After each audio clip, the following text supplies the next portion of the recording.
vibing. I was vibing. Me too. Was that from the tape? From the no. I saw No Taker Heartbreaker had a great graphic going with that real tape. Oh yeah. No, I just found that on YouTube and recorded it. Oh, that's dope. I like that. Which just I looks was cool. looking if it was mine, but the digital meter says nope. I wish. That thing is nice. Yeah, I don't know what it is. I wish I did. Yeah. I'm trying to bring. I got the Chad up. reels Hang though, on. those little NAB hubs and 10-inch reels. So there you go. Your connection sounds a lot better, Chrome. What did you change? What's different? What I'm coming through my iPad, and this headphone mic combo is sort of the audio interface for it. And fingers crossed, it handles right. I don't know. It's been weird on past, but Yeah. I think the biggest thing is like if I move too much and jiggle a cable wrong, then something happens. Right. So I'm going to try and be a good boy. I mean, not 100% good, right? I mean, Well, I don't even understand Chrome. That's a good boy. I've never even good heard boy. of shit Good like boy. that. there is some little digital clipping I hear. I don't know if anyone can hear that or if it's just on our end. I heard it as well. Let me see if I mute myself if it goes away. I'm going to mute for a second. I can pull the mic out is about it, I think. I don't know what I have here. Not much. I think it might be on your end, Chrome. I think Yeah, it wasn't me. I think Okay, what's can I set levels? Oh, it's using the iPad mic. That's the problem. How's this? Does this sound different? I don't hear it anymore. I don't. Yeah. Okay. Okay, we're good. Of course, it picks the iPad over this little device, so I'm now with this device. Hopefully that's better. Yeah, I think we're good. Okay, great. Okay, let me see. I just got to read some of these notes from the wife real quick. Tracker walking in here? probes. I say hi, Steve. Heyo. Yep. I was just getting ready to make my rounds. Got Apollo in there. Got Moser. Usual Got suspects. Truss. Usual. Got Tone in there. Got Chrome. I'm just going to mention the 4 people on the. I'm not even going to go any further than that. Stevie. Okay. We need All more right. women. More women. More women. How do we do that, Chrome? How do we I have market? no clue. Okay. I think between Marilyn and Leah, that's our only hope. Yeah. Few more maybe, but I mean, there's got to be more women into synth, right? Like They're out there. they have to be out there. Yeah, they're there. yeah. I mean, I do try when I'm out on a safari looking for other artists who don't get any views. I do try to find the women who are doing it. There's more and more.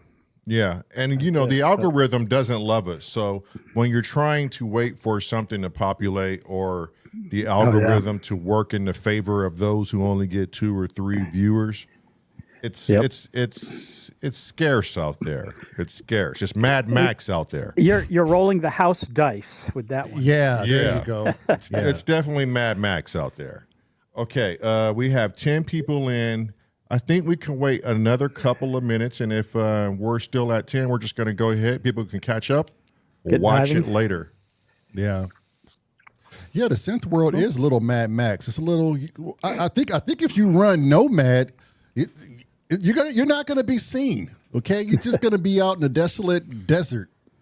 But you got to have a group. You got to have a merry band of brothers. Yeah, but you know what the thing about Mad Max was? No one really wanted to be seen. That's or known. true. 'Cause you had resources, and you protect your ass. You didn't want to give up your resources. You didn't want to let people know where your domain was. I think, that's what it looks like at the end of the world, A per se. post-apocalyptic world. If you think we're separated now, boy, give it a month of an apocalyptic landscape. I thought that was just a tourism video for Australia. Yeah. Damn. But isn't it the truth? Australia is so like the land. The land is really not that used like the U.S. is. No, Yeah. it's not. There are cities in Australia that are further from each other than they are from cities in other countries because of how big and empty the middle of it is. Right. Yep. Yeah. Sure. Right. Yep. Yeah. But I mean, it's a beautiful place to go and visit, I'd imagine. Yeah. I Heard have good things. I have a few snapshot memories in my mind of our visit when I was like 5 years old, 4 years old. Oh wow. But, Yeah, that's a minute ago. Yeah. I saw my first snow in Canberra. I remember Okay, is that south or is that? That's sort of, it's eastern side, but it's inland. That's the capital area, and we were there like in July or something. So it was winter. Oh, it's back, Chrome. Whatever that is, it's back. It sounds like you just put a bit crusher on. I didn't do anything. I scratched my neck. That did it. When you Next- scratched your neck, you really fucked up the reception. Let me scratch the other side. There you go. But why did that Combination, work? it's like, But why did that work? I have. Scratch your balls, Crumbs. Let's see what happens when you scratch your balls, shall we? Shit, it's gonna take me an hour to find them. I put them somewhere around here, but I don't remember where. Just leave 'em. Yeah. Oh, Okay, so look, because I like hearing. Oh, you guys! Tony- You see, I'm wearing my Inky shirt, by the way. Oh yeah. I noticed that. And we are Inky going to do forever. a jam. We are doing a jam Inky too. forever. Yeah. Yep. Purple Hearts. Because I like hearing Tone's voice. We're back. We're on Thursdays. This is the first true without running a research and development one Right. On each other. on each other. This is the first Worked, true. Yeah, Right? it did. So I'm going to put this in Tony's hands and start the show off for us, good sir. So, Chrome, we listened to. Oh, now I don't have it up anymore. What did you guys send over to me? I can't think of the name of it. Episode So it was 40? affected octaves yeah, was Theater 40. Affected octaves. Oh, you wanted me to listen to a specific one? I didn't. I listened to like the first 4. okay. Well, it was up for you. Like I listened to the whole thing and I just picked my favorite one out of it. But Gotcha. it's totally up to whoever or what song you like. So there was another thing I wanted to mention too, Tony, was I think like sometimes when we do this and when you eventually do something like this in the future on your own excursions, let's look into like 2 songs or maybe certain situations calls for 1 song or Right. 3 songs. Let's keep it open.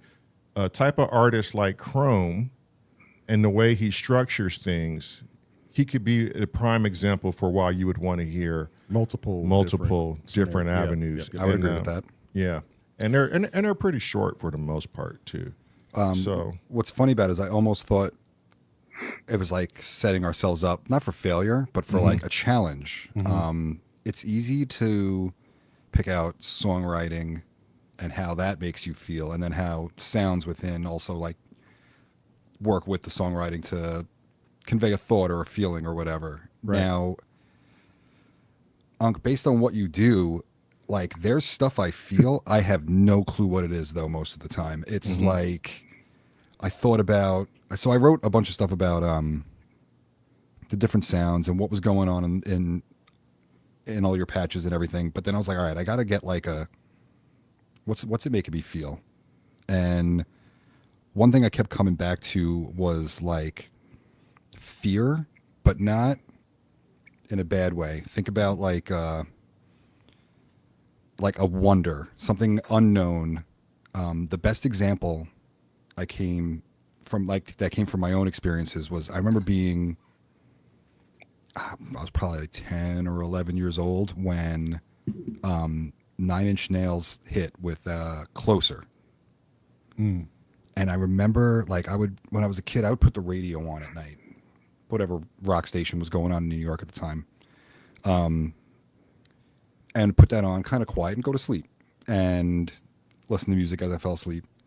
And when that song was popular, it would come on at night. I remember like being a little scared, again, not in a bad way, in a way that you're like, you don't know how to feel about it's scary, but like you're not necessarily turning away from it. You're not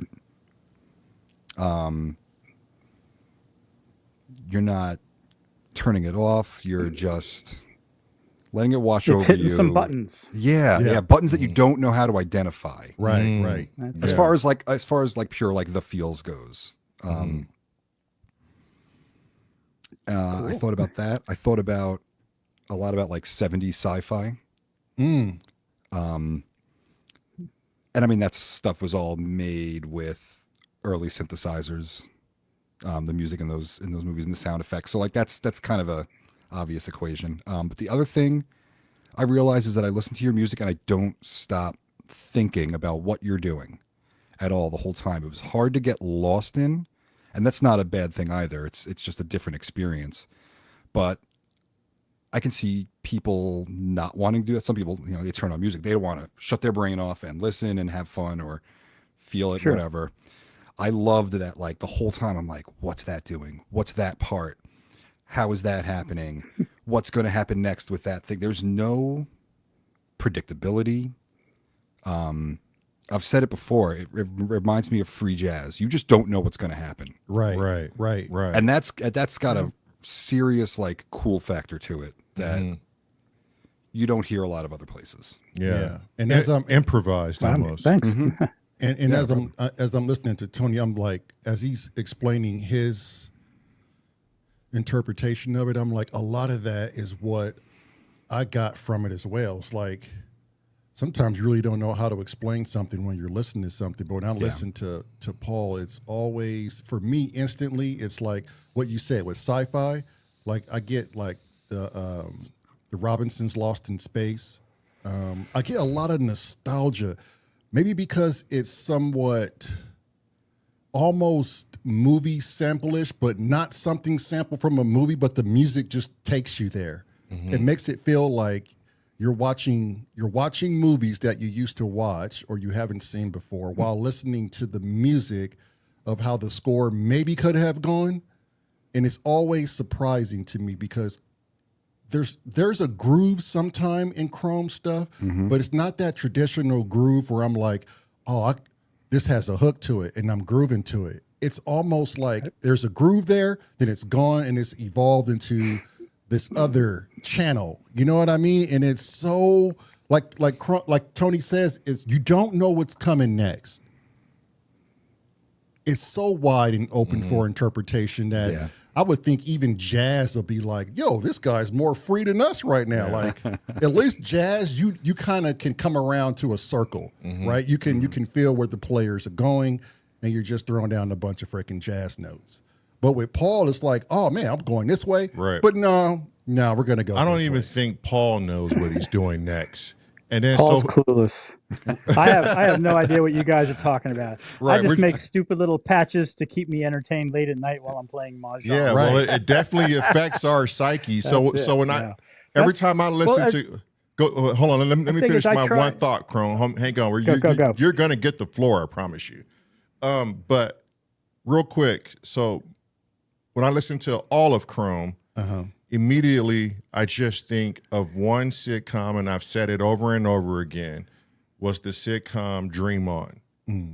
And Dream On covers all aspects of what I think about Chrome's music. It was an HBO series. And even those episodes were very different Right. into very different dialogues. And black and white movies was a huge part Yeah, of it. they They sampled a lot told of the story. Yeah, Right. Yeah, So yeah. And then I once we get remember into it. seeing a few episodes of that. Yep.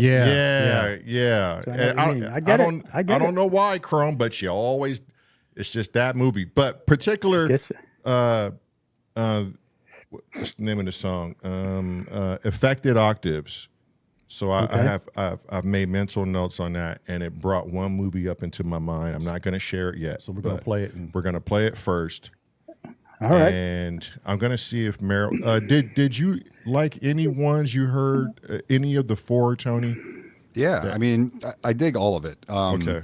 Is there a particular one I should let Meryl be aware of, or a timestamp you have? Yeah, Were the you one playing that from the beginning? I did play from the beginning. So Okay. Dr. Mike So and the first- Recommend were the first, not the first two, but like the second and the third one. Second and third. Right. Recommend, I believe, is the one you played on Popcorn Night recently. I didn't realize until about halfway through. That's when it's jogged my memory. But it's something we've seen, so it's something you guys have seen as well. Something we could talk about. I want to say it's like 6 minutes in. yeah, that's Okay, because the Wasp one is just before Affected Octaves. those two back to back were fucking crazy. I wonder if you're talking about the Wasp. No, that was Five Guns. Oh, Five Guns. Okay. The first thing, so it opens, the first two videos it opens with were my two hardware jam submissions from 2022 and 23. Got you. Okay. So Five Guns and a session with Dr. Mike. Oh, okay. Maryland's so on And, point. yeah, that's. But in particular, I have the three videos that are highlighting the individual Behringers that I just got. So the Birth of a Cat, Birth of a Wasp, and Higher Than Everest. Okay. Killer titles. Those too. three are artists. They're right. single synth, and they were each produced a little different because Okay, wait, synth. Chrome, wait. Let's listen to the video first, and then I want you to go into all that. Okay. Okay. Which video is this? Now, and the thing is, you got those pictures that I sent you too for affected octaves, and I was also talking about the last video. What are your thoughts? What are your I sent you thoughts? 4 Yeah. pictures. They're basically blow-ups of the patch. So if you wanted to talk about the technicality of how things are laid out and what effects and all like that, you Okay. can go Where into did, those where did you pictures and send get those into it. pictures? I emailed those to Marilyn. Oh, okay. So it's in her field. Matt Okay. says, which one do you Yeah. want her to play? Okay. Which one do you But- want her to play? So Let's go with the one Tony was talking about. Is 6 minutes in. That's this one right here. Oh, okay. Okay, yeah, this one. You have it on already. okay. Yeah, this is the one I gave you guys for Popcorn Jam the Yeah. other week. Okay.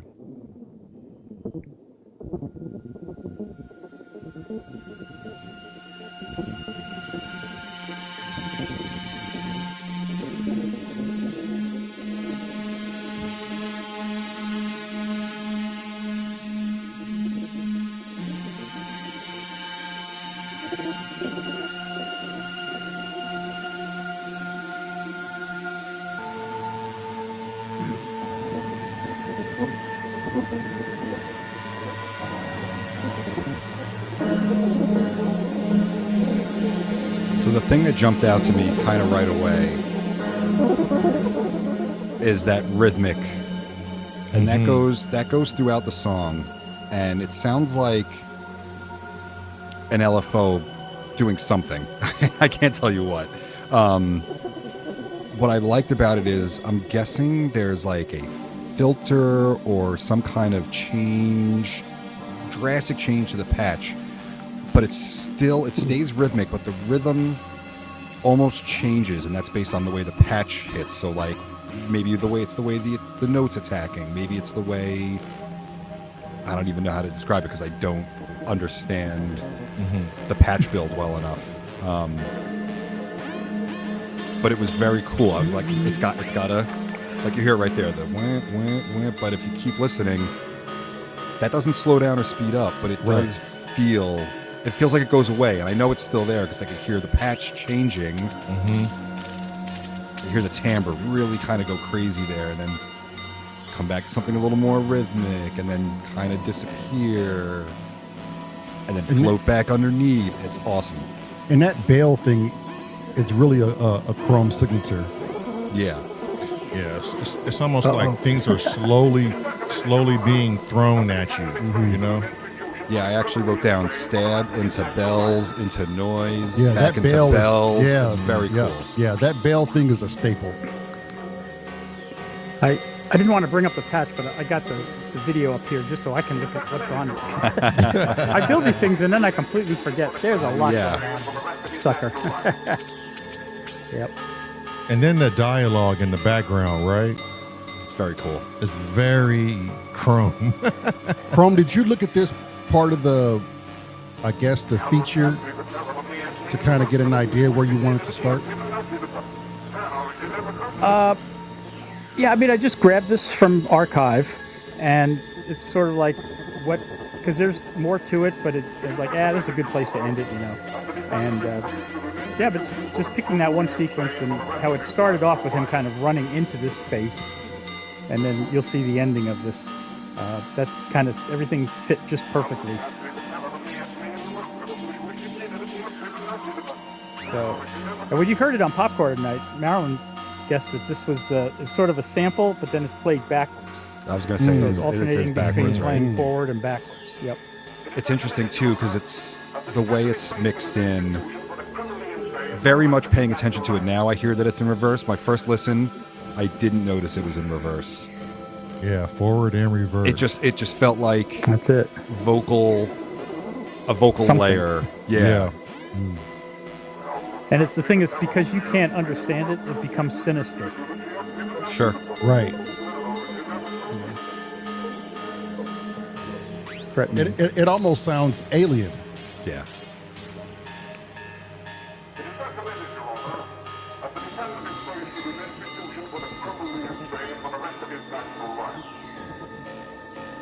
For the rest of your natural life, and it goes forward again.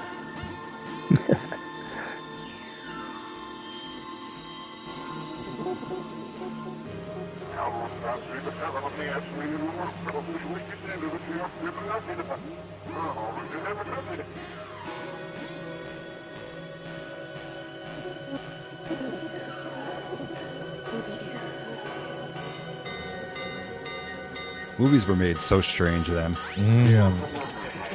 This was a French film, actually, that I found. Really? It was sort of a strange film. And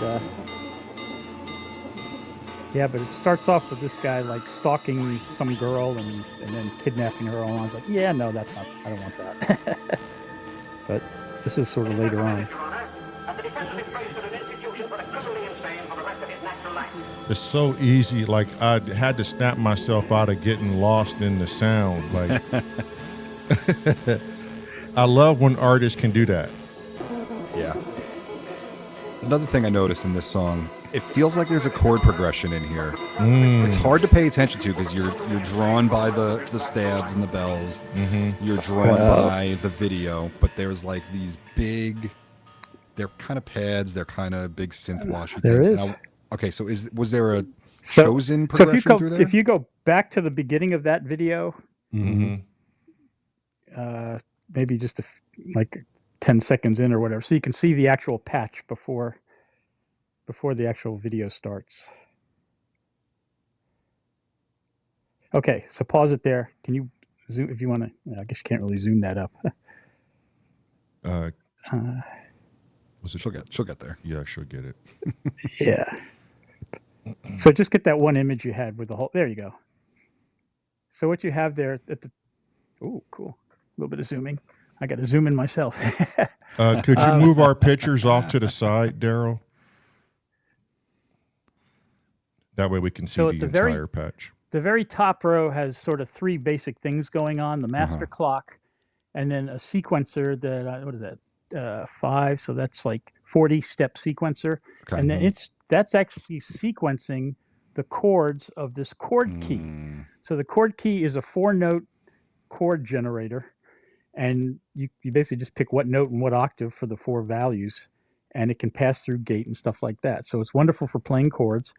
And it can store up to 25 chords. So I'm sequencing 40 chords from a collection of 25. And I basically tune it so that they went together, but they weren't a song or anything like that. Okay. You know? Yeah, it was cool. Yeah. I noticed as I'm listening, I'm like, there's a chord progression back there. And I love chord progressions that aren't just 4 or 3 or 5. You know, when you're listening to a song and you realize that even if it's a repeating part, but it's like there's like 8 or 9 or 10 chords happening. It's long. It'll last over 8 or 16 bars. I love that. I think it's a really, really like intelligent. It shows like a songwriting process that was like there was a lot of thought put into this.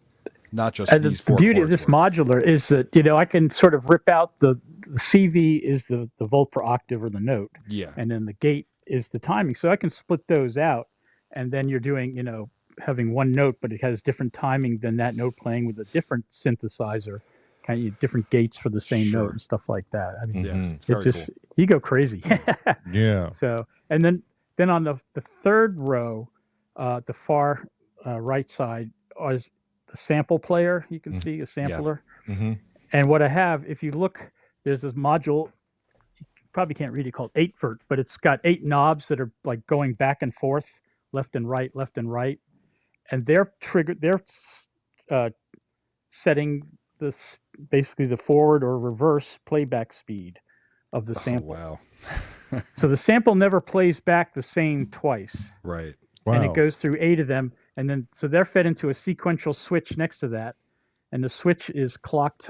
I forget how automatically, but I also have a manual trigger next to it, so I can just click on it while I'm playing it and hit it, stuff like that. Yeah, so Is there that's how I handle the vocals. Is there a particular thing like you can add probability to your setup? Absolutely. Mm. There is so much randomness, and the best way to look at that, I'm going to say in the second row, kind of right in the middle, there's a module, Bernoulli gate, and it's got a red knob, and then below it is a green knob. Okay. And that's a flip-flop gate. So you take that, there's a blue cable going in and a yellow and purple going out, and it's biased, sort of 60-40 or 70-30, whatever, towards the yellow versus the purple. So there's probability there. Oh, but nice. you can also, the probability can be CV controlled as well, can be modulated. So you can have it flip between one having majority versus the other and stuff like that. But sort of as a flip-flop gate, it works great. And I use that so many different ways to use that. So that's one level of probability. You have all levels of randomness kind of going on. Ability to, because I think of it as We got the ultimately static voltage back, is flowing. Chrome. We got the Sorry. static back. I touched the cable wrong. It's probably like a sync thing between the iPad and us. It'll probably get that way. Yeah, it's gonna get worse and then get better.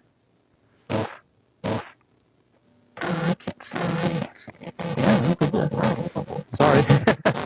But It sounds like you're getting absorbed by your own gear. Yeah, exactly what it sounds like, to be honest. I want to sample that bit $1,000 crusher. a gear and a $2 cable. What can I say? Yeah. Way to cut it cheap there, Chrome. What are they teaching the kids in Maryland nowadays?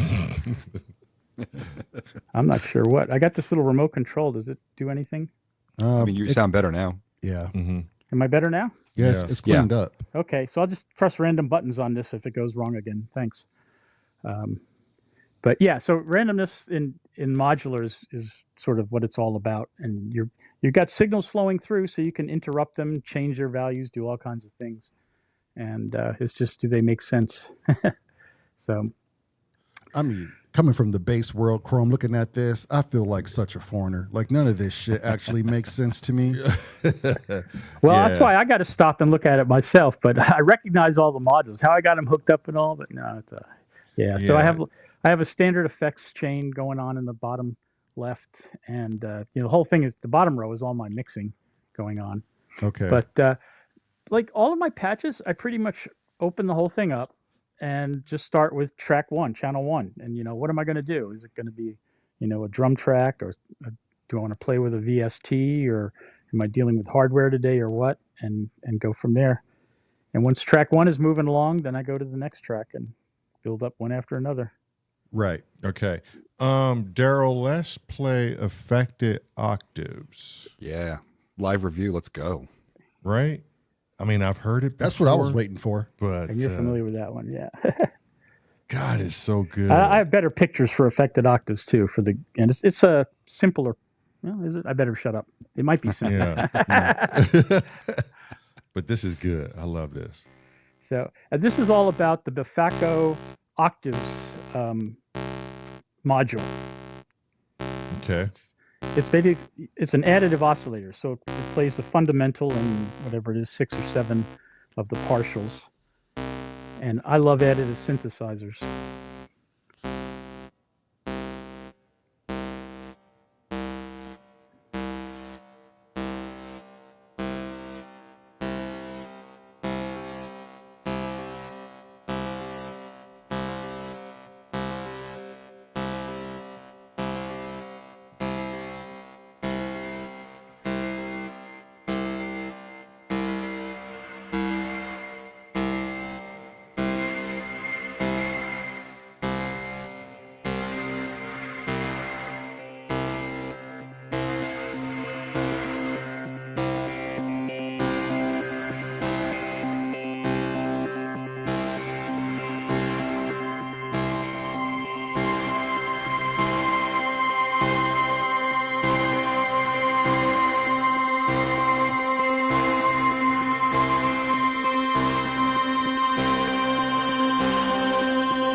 during this part right here, Chrome, because I don't know anything, so my questions are going to be from the layman's. And I think this is good for people that are not into VCVs. What I'm hearing with the Congolese drums, I'm going to assume that they are. So are you able to, like how my brother does it? Are you able to just like go through different sounds of drums that you want and pick what you want and place it in this particular track, or Oh yeah, absolutely. or chain it to this, whatever you have going? So the drums in this are coming from the module that's in the very top left or top right hand corner, Okay. and it's sort of a 12-part Indian, like Indian drums. Okay. So it's got the different tablas and The tabla, yeah. yeah, and then it's just triggering which ones are sort of like which is your kick, which is your snare, which is your hats in Indian drum speak. Mm-hmm. But it's also got in the middle, you can see there's a window, and it's got the presets. So they have like different collections of drums, if you will. And Nice. you can modulate picking those as well. I think I just stuck with the one sound. I forget if I did it manually or not, but And so I also see you have your drums set up to that probability factor of. Yep. So yep. you see the Bernoulli gate in front of it. Yep. So I'll yep. take you'll have like open hat, closed hat, right? Well, why not have them trigger one or the other? Okay. So a Bernoulli gate is perfect for something like that. Yeah. I'm learning here. I'm watching. Traitor. The thing is, it comes down to just a bunch of little small elements that you integrate all together to make the whole. And when you understand what's going on, it's easy just to take things slowly and put it together. Right. And for the most part, I'm always building an East Coast synthesizer, the Bob Yeah. Moog model, right? Yeah. So.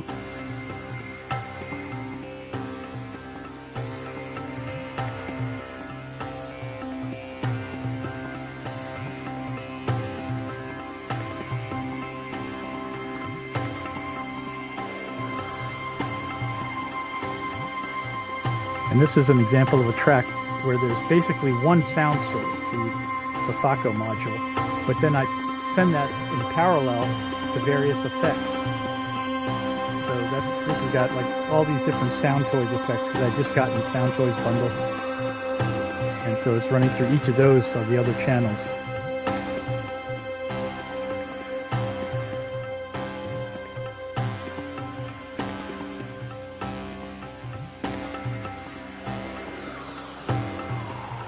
Now, how much RAM is this taking up on your computer? It's a beast. If I'm lucky, I can keep it under 50% CPU by its reporting. But I've pegged out. It's hit some weird thousands of percents at times and spiked and stuff. Damn. Oh, wow. So yeah, it depends on what I've got going, and certain VST are just like ridiculous hogs of resources and all. So. And as you had, yes, it is actually a picture of some teak that I have in the house, and then I used it in this module that lets you display pictures as blanks. My God. Oh wow, I have, really? That's cool. I went and got like a whole bunch of samples of wood, and made so I have because you can have presets for each module in VCV. So the blank module can have presets, so I can have American walnut or teak or fruit wood or whatever. Mhm. That's important. The look of these things, you get into the aesthetic of this. The look is a thing for more sure. than the It sound. is. Yeah. It is. Yeah. Well, and you're also proud of your VCV because you always have it as a background for whatever you're scoring to, which always makes it exciting. So the viewer can see what he's using to produce the sound. Right. But I like the canvas, the canvas, and then the art is on it, and then there's movie clips being played. It's just so much that is. I think that's what it is. It's Chrome. Well, you know what? I got to the point where I was putting out these videos, and it's they're audio tracks effectively is what I'm creating, but you're going to put them on YouTube. Don't just put an audio track on YouTube or whatever. It's got to have a video. So That's what then I was it's like, gonna okay, say, now you yeah. chase that video rabbit hole. Yeah, Chrome didn't get lazy, and a lot of people get lazy when it comes to portraying their art. Like years ago, I had blacksmith a bunch of railroad spike knives and like weird blacksmithing trinkets, right? And I had these special lights and these special backgrounds for our booth when we set up the booth. And before I could finish setting up the display, the items would sell out. Right? I don't know if it's because it's just blacksmith stuff and it's rare to find, but you want to almost say, hey, don't buy anything until you see it presented. You know what I mean? So when I watch Chrome stuff, you got a canvas. You have sometimes a movie flick and sometimes just stills or sometimes just images of him panning through different portions of his gear. Yeah. You know, so there's always something to look at. I love visual feedback. I don't like stalemates, you know. Yep. What I have a question. What I'm trying to think of how I'm going to say this. So you started off like everybody else and you listened to what I'm going to say, it sounds crazy, but normal music, right? Like you've listened to just normal fucking music because you're not normal, okay? What says, okay, all that sounds good. I love how it sounds, but it inspires me to be creative to do this. Like, do you pull inspiration from normal music when you go into your vibe? Absolutely. If I can avoid making normal music at all costs, that's what I do. So that's why you're not going to hear a song structure, right? Chorus, verse, bridge in my song. I've written songs like that, you know, when I was in a band, that was fine. But yeah, my vibe is totally different from what when you say normal music, you say kind of the stuff you're going to hear in most traditional, normal, traditional, like right, whatever song, we call it. Yeah, exactly. You got to, 4 bars in, then you got the verse, and you got chorus. Well, yeah, no, I've done that, but that's not the kind of music I'm making anymore. And I prefer, just if you kind of take those. I mean, it's very hard. You know why it's all hard to write pop song that's a hit? Yeah, because you got this one framework that everybody's used to death, and you got to come up with something that stands out in it or whatever. So where are you pulling your inspiration from? Are you pulling it from other VCVers or?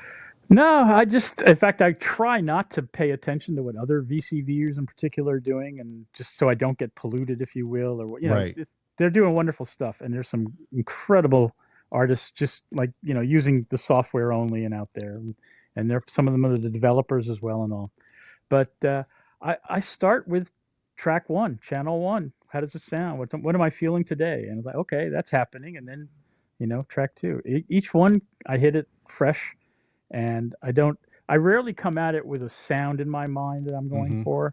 I might want to try something. So I'll say like, I want to do this collection of sequences, or like with the effective octaves, I want to play with the Spafaco module, and it's so added a synth. So that means I'm going to have some LFOs playing those, the harmonics sliders, and do interesting things with it. And sorry, I'm touching the cable again. But yeah, it's more as I'm in it, whatever sound is emerging, I follow that. Have you ever done anything like Traitor to the Living and done ketamine and tried to play music? You're just no. Take Where any. Can I get some ketamine? Take any substance. Well, yeah. Oh, any substance? Yeah. Have you ever taken any substance while creating music? Like chocolate or no?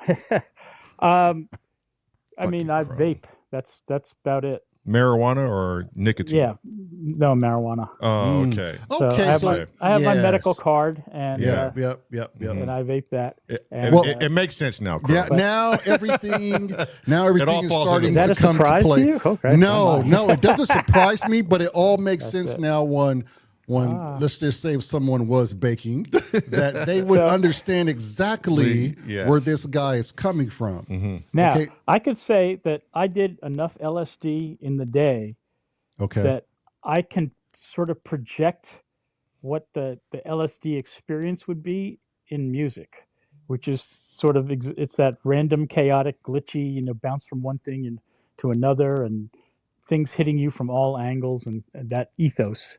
I try and maintain that a lot. Well, I mean, has any sort of foreign substance outside of your body made a particular track that you were like, this is duly responsible from my LSD trip? That's a great question. I got to think because I've worked in a lot of music. Honestly, no. I can't think of anything specifically like that. That, in particular, if I played that track, I would have an association in my mind of, oh, this or that. So, nope. There's certain tracks that I have where there'll be a sound or a passage or something that, triggers something that I've heard before, and it's like, oh, there's that sound again or something, but not anything substance-wise. Yeah. But if you have any recommendations, I'm open to offer. So talk to me about ketamine. Yeah, well, we won't do that on this program. Is that part of your keto recipe? Yeah, well, we'll definitely on the DM channel, definitely. Yeah, that's good. Yeah, here on SOAR, we don't condone any lab experiments or cooking of any chemistry types. Or said products that you should not be cooking. Yeah. I mean, but it makes sense because, one, I didn't know you would vape and play music. So is it a surprise to me? Yeah, I think it's a surprise. But at the same time, I'm like, it all falls into place. Yeah, it just now. makes sense. Because there are occasions where one might You realize partake I in went the to high school festivities. in Florida in the 70s, right? Yeah, Yeah. well, Okay. Say no more. yeah. You've Ever heard of seaweed? Yeah. Oh, you said enough. There it is. You have said too much. Okay, there's that's it. one more track I want to hear. It's the very last song. Oh, so I gave you those pictures, though. Did you want to look at those pictures? Yeah, for Effective yeah, Octaves, or do you feel like, I mean, there was not a whole lot going on, but it just shows how I'm laying out tracks typically. However And in you want to, particular, however you want to if you're show it. interested in VCV, this is sort of a way in. Okay, So if you can however bring those up. however you want to show it. Let's see if she's If you've listening, got because those. sometimes she wonders. It's really funny. I've like kind of avoided VCV, not because I'm interested, and I don't want to get sucked in because I know that this can become such a rabbit hole for musicians. I know and it. when it comes to me and like gear, it's all a deep rabbit hole. Oh, you nerd and out. I can't stop myself. Yeah. But like watching the video before while you were talking about what you were doing, and I'm glad we weren't on screen because I was like 6 inches from the computer monitor, like where's that going? What's that doing? Yeah. Nerding out. Yeah, exactly. And I'm terrible in my videos. I don't show the cables typically. Right. 'cause It becomes a mess. Well, part of it, the problem is if I'm actually playing while I'm recording, they're in my way. Yeah. A lot of times. And I'm like, where's that thing at all? So, but Yeah. I should do that more because there's a great module that actually lets you change the opacity on the fly. So you can, have them fly in and fly out effect. And I should Tracker do that says lot more. Tracker says you goddamn right. It's a rabbit hole. Yeah, that's the thing, Tony. I know by just looking at Chrome, and I've looked at some other modulars at Patchworks, and I had to tell myself the only thing you're going to purchase is the East Beast because it's semi-modular, and the Solar 42 semi-modular. I knew immediately if I got into modular, I would spend more time learning that and figuring out the beat boops, and I wouldn't want to actually create any songs. I'd probably want to just be a noodler. Patch builder. just a patch builder. Yeah, because I don't. It's hard for me to see I hear you. how to stay, workflow-ish, creating songs if you're going to be 100% modular. From what I understand, workflow is just like throw it out the window with modular to a point. I'm going to argue the other way. Okay.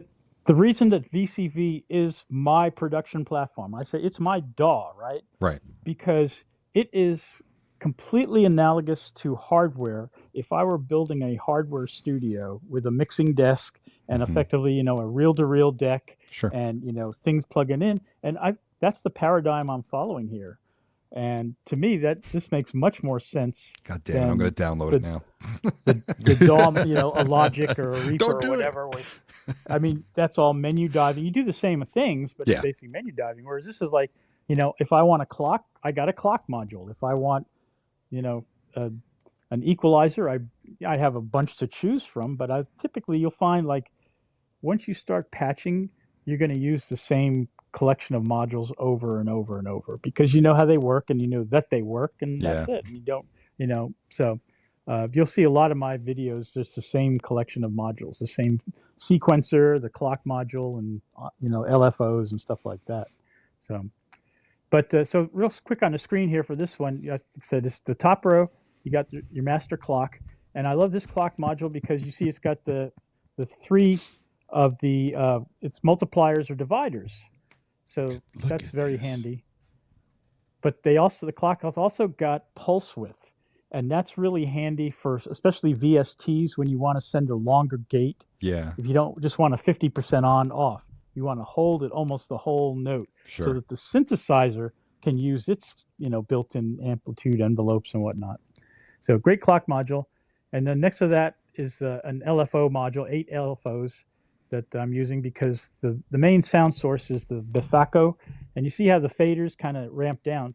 That's the first one is the fundamental note, and then the next what is it, 5 there? Okay. They're the overtone sequence. Right. So one's an octave up, then That's an crazy. octave, or is it octave, fifth, 2 octaves, and fourth and third, whatever. But then they're all connected to the LFO.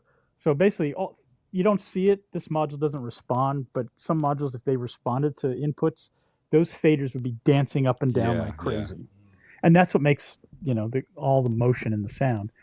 And then so that's one track, but then that all gets paralleled into the bottom. You see 4 host FX, and those are all different Sound Toys modules. Right. Yeah. So there's like an Echo Boy, a Phase Mistress.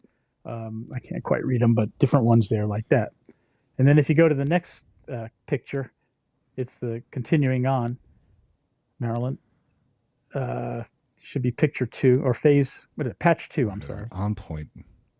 I just feel like Chrome is like I'm in school and this guy is giving us the lecture. He is. The goddamn PowerPoint it is. And it feels rather amazing. And here's the thing is, so when I started this patch, it's sort of like, what's my philosophy? Is it going to be like, okay, it's, up to 8 channels because I picked the 8-channel mixer instead of the 16-channel one because I'm lazy, and it's sort of like, what am I going to do? I said, well, I'm going to play with this thing, but I just got the Sound Toys effects, so I'm going to do one of these parallels. So what I'll have is one track as the sound source, and the next 6, 7 tracks are the parallels of that sound source through different effects. Okay. So you'll see just, here's 4 more effects. So ultimately, I think it was 7 effects total. And then the last track is the drums. But so it's that the Bifaco feeding each of these effects differently, and they might have some modulation on them individually as well. And then in the mixer, if you go down to the third picture and see the mixer I have is so good because, okay, so on the top there is ShapeMaster Pro, which is an envelope generator, but it generates up to 8 envelopes. Okay, and I have those envelopes. You can pick the range, so it's going from 0 to 10 volts, and I have those 8 envelopes mapped to the volume levels of the mixer channels. Right. So you can see, like, where the first one there is that curve in the yellow, and it kind of like drops down to about just over half down, and then comes up again. And so that's like you're playing the fader in automation. But I can't quite see the clock on it, but it might be like a 40-second cycle for that one curve. So you're playing the fader down and up over 40 seconds. God, there's so much control over sound than just regular keyboards, Well, that's it. And the thing is, you wire this all up, you set the values, and then you hit go and just let the magic happen. And you sit back and this stuff just plays itself, and it's like, wow, this is crazy. I love it. And you fine tune, you tweak things or whatever. And like, I don't have any kind of, I don't think I have any volume on the drum channel. So the drums are constant, but otherwise, if I'm seeing correctly. And you can also, so anyway, so that's how the mixer, but another great feature of this mixer, each channel is a stereo channel. It's got 4 That's stereo. fucking perfect. Yeah, I see 4 left, right, volume, pan. Now I understand that. Okay. Yeah, right. And so you CV control. You can CV control the panning or the volume, and this ShapeMaster does just you can set it to be a plus minus or a 0 to 10 volt range kind of thing. And but the point is, underneath each channel are the mute and solo buttons, but you can turn the mutes into fades, up to 30-second fade for each channel. Okay. And that's just like a whole nother level of production right there, because you're letting a fade bring a sound in and out like that, so you can manually be hitting the fades. And that's how I did my performance the other week, was literally playing the faders on 16 channels of pre-recorded drone sounds and stuff like that. But and then this mixer also has 4 stereo aux sends, and so you can see right here that on the bottom row there's the chronoblob. The white module is a delay, and typically I'll have chronoblob. And Nice. Marilyn, if you can go to the last picture, please. Slide. Or slide. Yeah. PowerPoint. Slide. PowerPoint. Been a long time since I did PowerPoint. Has it changed? No, don't know. sounds like Chrome. I don't know. No Okay. idea. Oh, so this track I only have 2 effects sends. Okay, so Plateau is a reverb, a plate reverb emulation. So I have a delay and reverb as my effects channels, but I could have 2 more effects channels, aux sends, and you can feed them in. And one thing you can do is add CV control to them as well, so you can have something controlling how much of each effect comes in and stuff like that. So that's it. And then the last 2 modules down on the bottom I have a bass master, which basically splits everything for a mid-side feed. And I was going to say, is that a bass to mono type thing? Yeah, all my mixes, the bass, anything below 160 is sent panned hard to center. Yeah. And above that is hard left and right. I think Plateau's a real world module too, right? So like they make that in hardware. It's just coming out. So Plateau is the emulation of the algorithms by a guy named DeToro, who developed the algorithms for Ensoniq DSP. Okay. That's pretty cool. So the Ensoniq plates are DeToro's plate algorithms. Gotcha. And I have it in the DP4 and in Paris and Fismo. And so if you have any Ensoniq digital synths from the late 90s, unfortunately, I don't. The but plate I know the is sound. basically I know the sound, this algorithm. Right. And so, but yeah, I find it's great reverb. I have no lack of other reverbs to choose from, and sometimes I'll put something else on. But that's sort of my basic setup. Is that I have a template with all of this kind of pre-wired in at some level, and just start throwing in the sounds, and set a sequencer and a clock, and off we go, and start building from there. This is great. I didn't expect a lesson at all today, and I'm like super happy we went here with this. Right? Hell yeah. It's fascinating, regardless of if you understand it or not.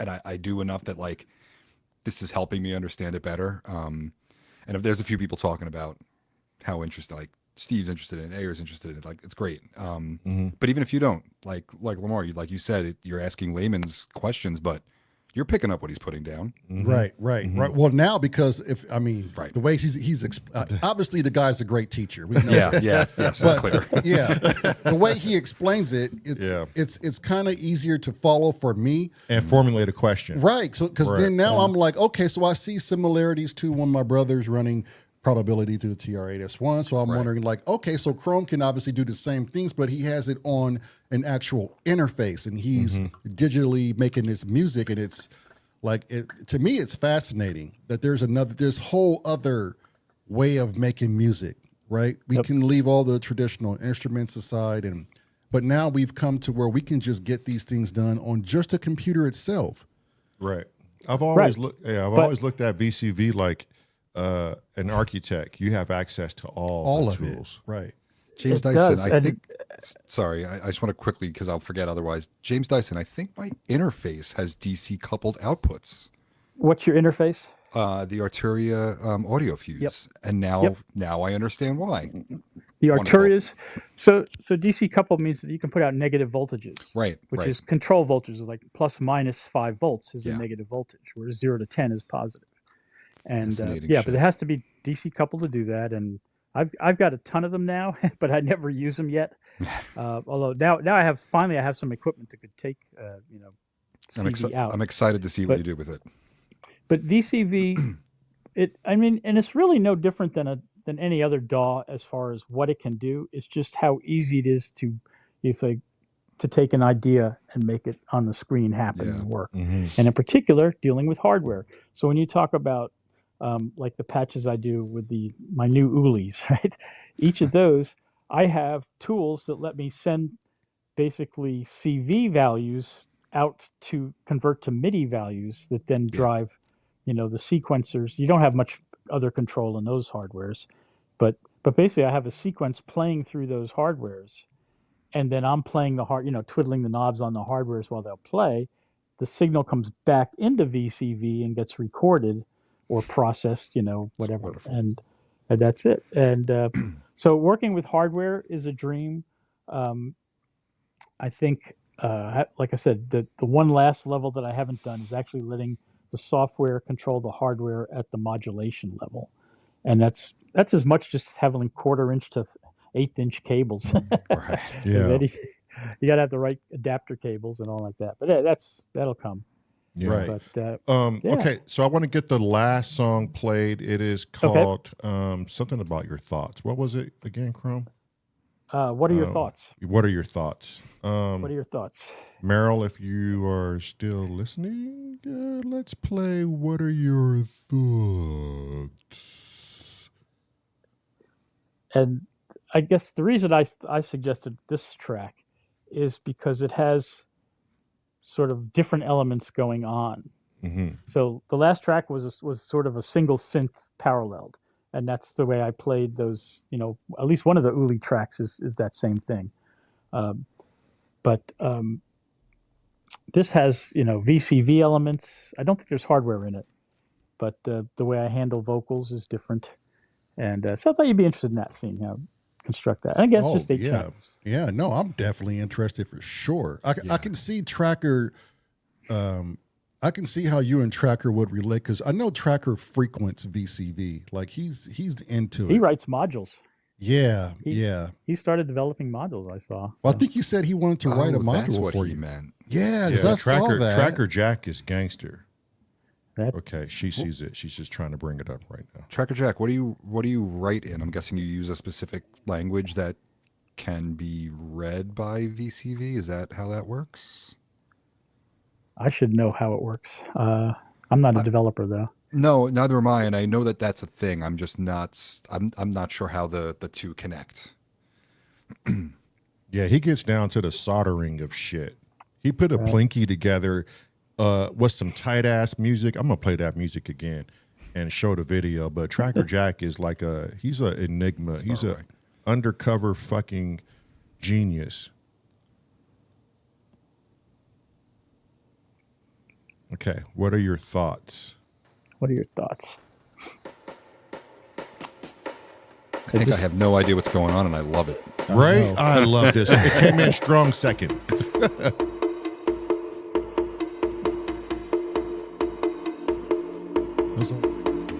Okay. So the vocal samples are from my buddy Ohm Lab, and he ripped from an educational film called Gateways to the Mind.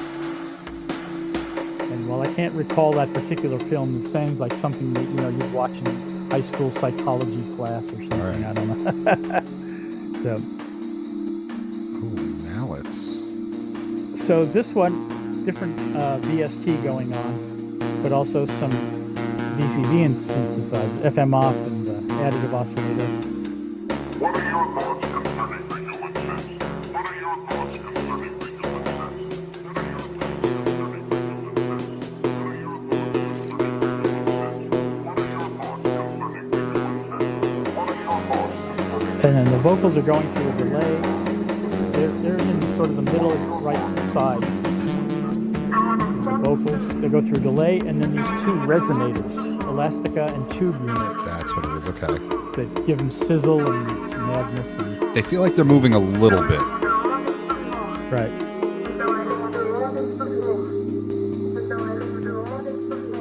Damn, really? Okay. And it's hard to see, but I'm going to play a different sample now.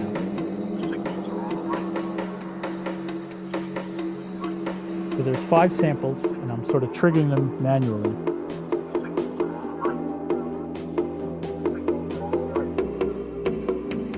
Without the information that comes from them, without the information woman to the sun, without the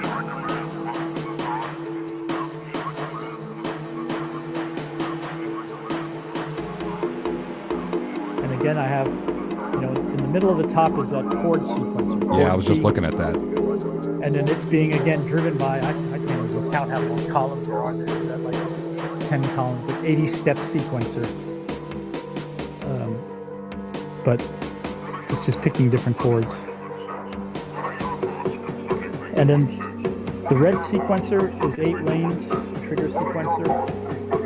And that's triggering both icon drum and DMX drums, or G-Force VSTs. But again, I've got a switch going on, so it's sort of toggling between.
This is your brain on modular.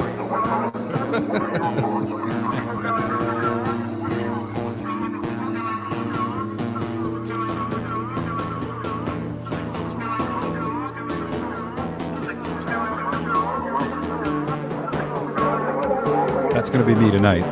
Should I buy modular? I'm gonna be like, hell no.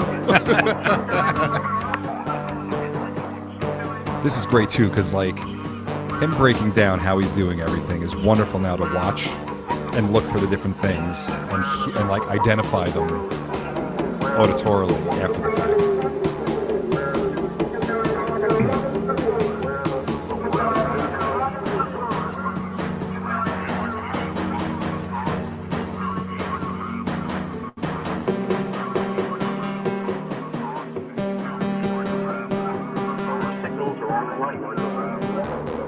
See, this is where it goes for me. Like, for me, it's like I can rarely frequently bob my head to it, but it's got this tension. Like, there's like always until the end, maybe not, no resolve at all to it. And it's just, it's so cinematic in a way where I wish it would be played on sci-fi movies. Yeah, I feel like it's a real advantage to this huge ass sequencer, the 80-step sequencer he was talking about, that he's got the chords playing from, because it's endless.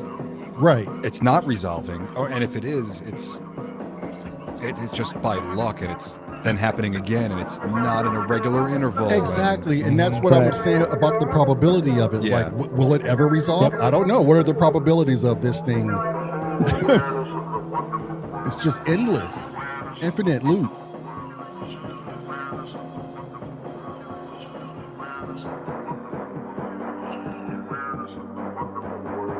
I love this. Dyson says this is one of my favorite tracks, Crum. Thanks.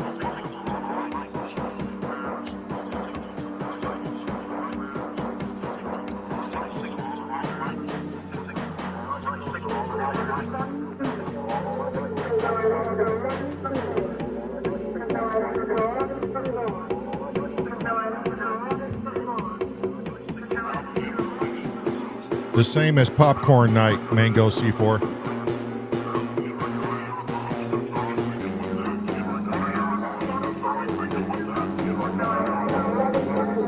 So Tracker says it's an infinite improbability drive. It will cycle, but it's a long cycle, so you don't notice it. Like you said, whatever, how many steps that sequencer is. Have you ever sent anything through any of these chains and the machine or something would just throw up a wall and say, no, you can't do that. You have to reroute your efforts. Easily. Yeah. Ends don't go in ends and outs No, don't go VCV in. won't let you do that. Oh, really? Oh, yeah, no. VCV is brilliant, yeah.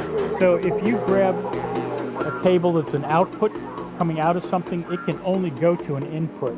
Oh, And basically even better. every module on the screen, only its inputs sort of stay lit up.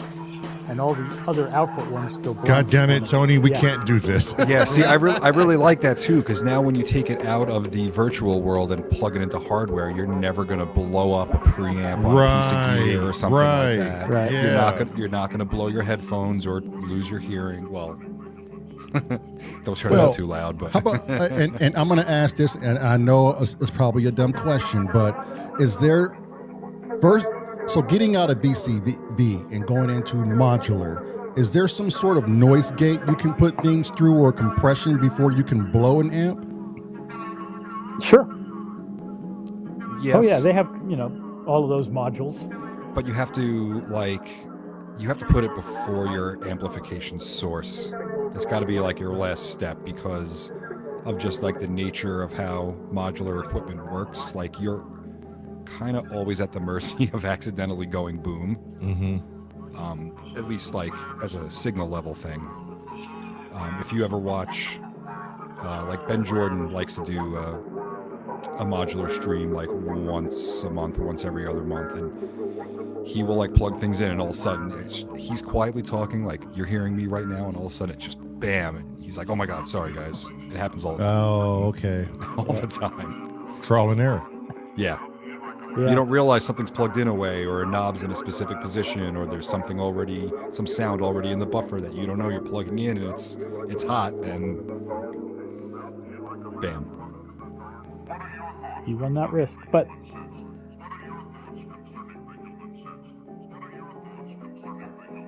I'm just going to answer your song. My thoughts are this is brilliant and I love it. Yeah, I love this.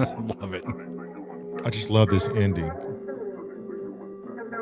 Oh, how good is that timing too? It's great. You're welcome.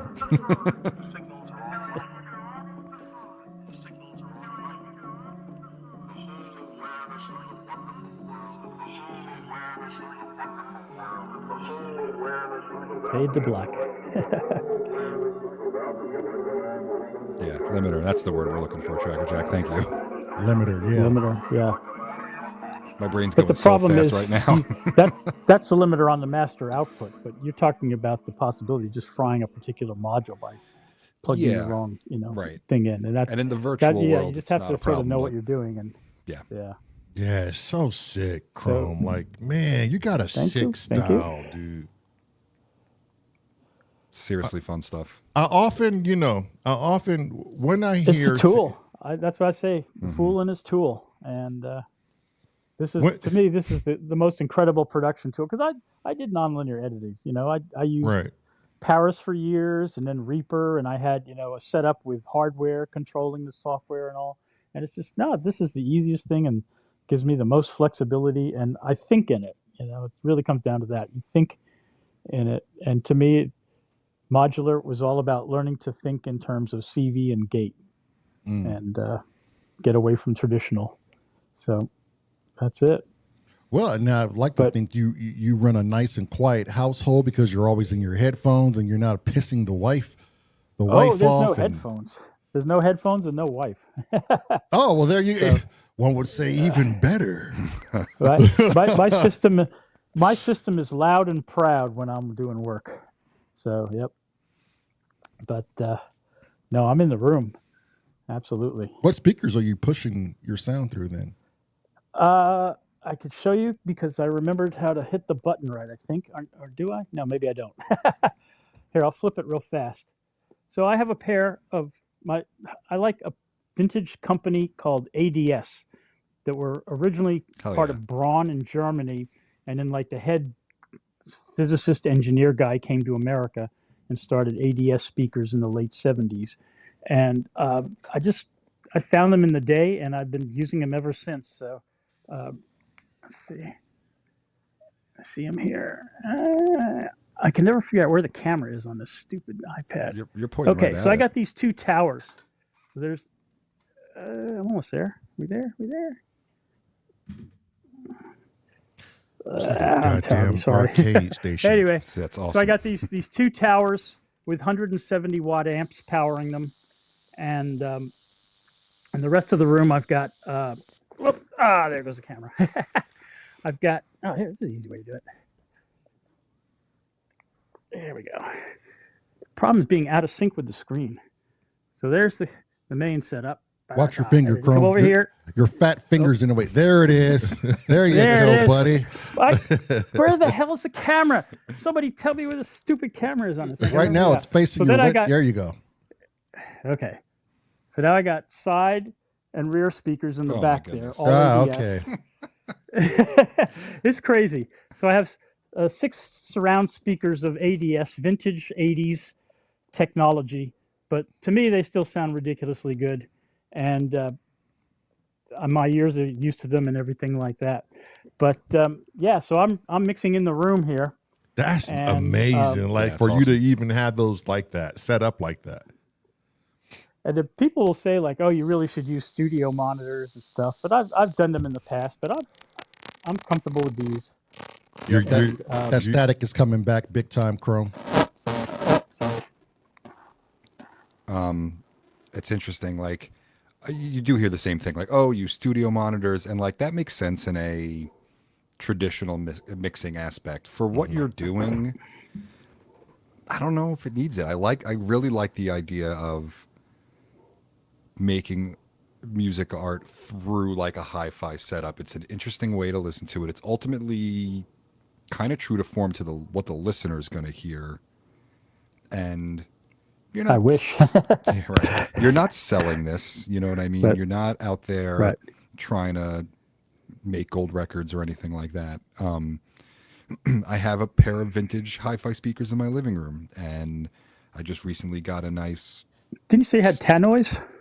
I had tannoys years ago. They were my Oh, okay. dad's, so I mixed on those. But no, I have I have a pair of JBL Aquarius Q. Okay. So there are towers. There's a woofer pointing up, a mid-range above that pointing up, and then a tweeter pointing out. I brought them to my local. There's a local hi-fi shop by me. I brought them there because I needed to get the woofers, the surrounds rebuilt, and I brought them in. And this guy's got all the best hi-fi stuff from the 60s on, and he looks at it and goes, "I've never seen those. What are those?" And then I explained to him what I needed, and he's like, "Okay, cool." He's like, "Yeah, come back on this day," and whatever. I come back, and he's like, "I did research on those speakers you have. I've never heard of these. These things are so cool. I want to listen to them." Once he got them fixed, he wouldn't let me leave the shop for an hour after we got him back from getting fixed, because he just wanted to listen Wow. to them. Yeah. And he was like obsessed with it.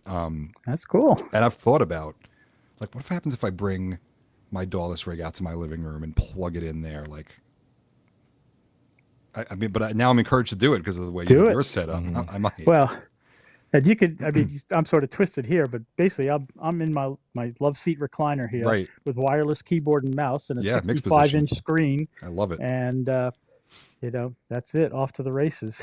That's great. But Yeah, Chrome. It works.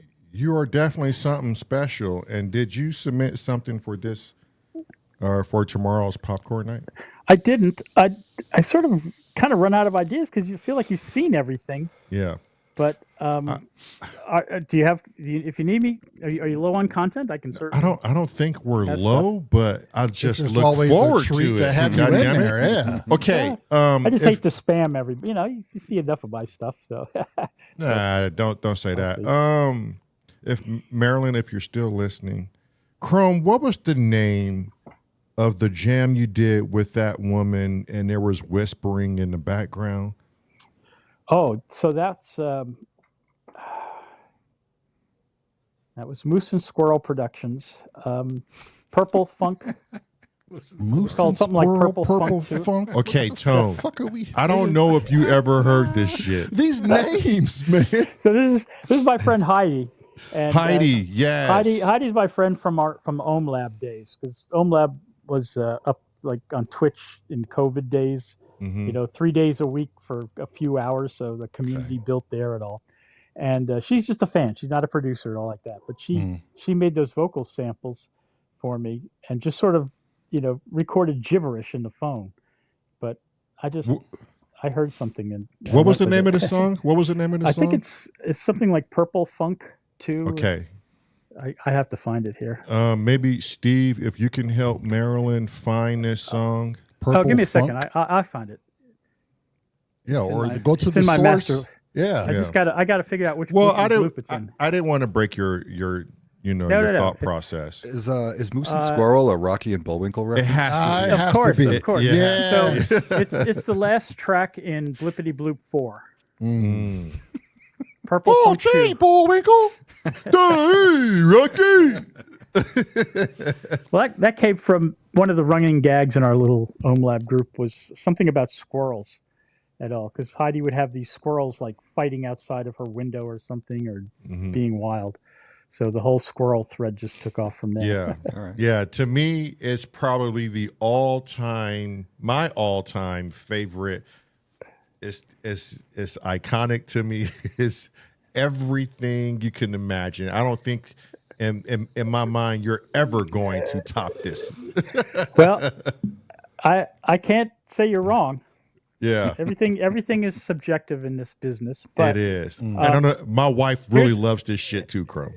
so you listen to this track and think about like a French cafe in the middle 50s or 60s or something like that. So this that's is what's the going vibe through I your get mind. from it. Okay, Okay. now What we're I- getting Oh, somewhere. as well, and especially when the organ comes in. Yeah. Okay. Yeah. That's it.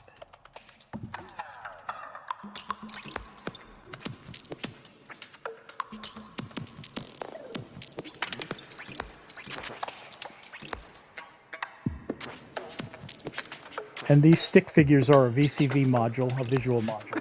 Oh, of course. Everything is They're fucking VCV. CV controlled, Yeah. of course. Yeah, because I know what that means. That's good.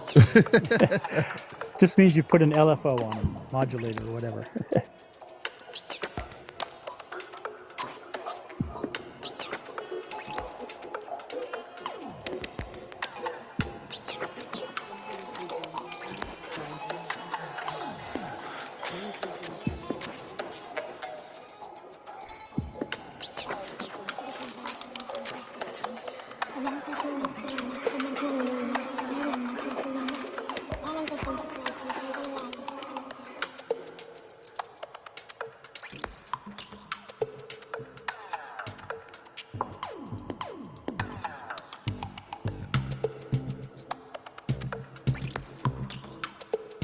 It's just so appropriate. I love this. Oh, I love this. Yeah, this is really cool. I'm trying to find like a groove, and it's escaping me, and I'm still chasing Right, it anyway. and right, it's right. fun.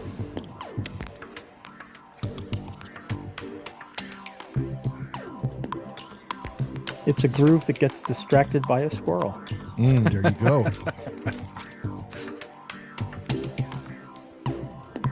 And the stick figure movements is so appropriate.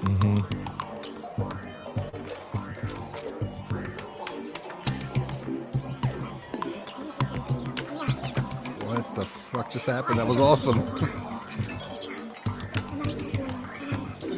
Sounded like the sequence fell off a table and down some stairs. Love it.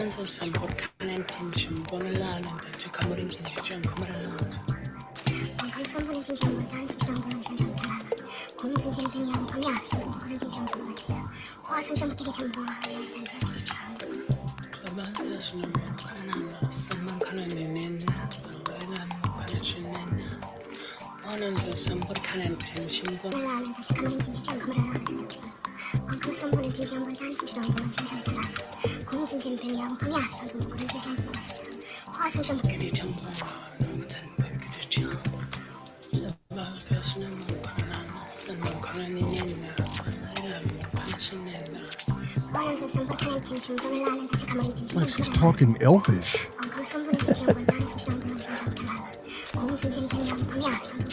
And the rhythm's there. If you listen, the rhythm is there.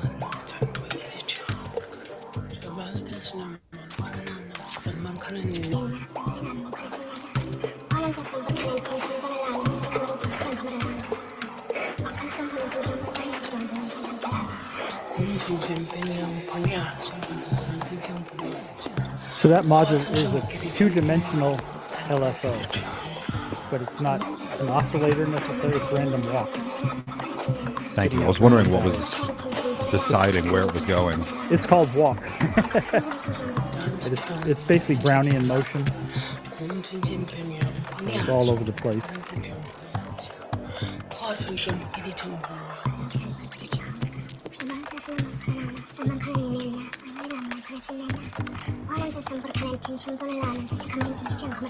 And then the merge modules are because VCV has polyphonic cables. So you can have a single cable, in this case, pass 3 signals at once. Absurd's got a point. Max headroom. Good call.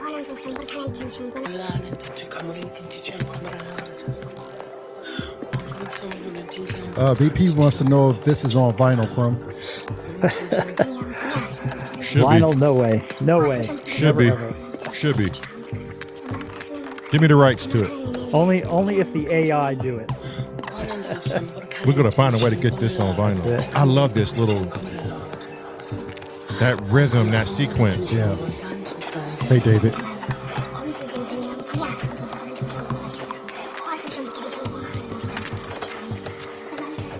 Well, this is one of the kind of things when I'm putting it together, it's sort of like if I were playing this in band, what would I play on top of it? Right. This little organ. Yeah.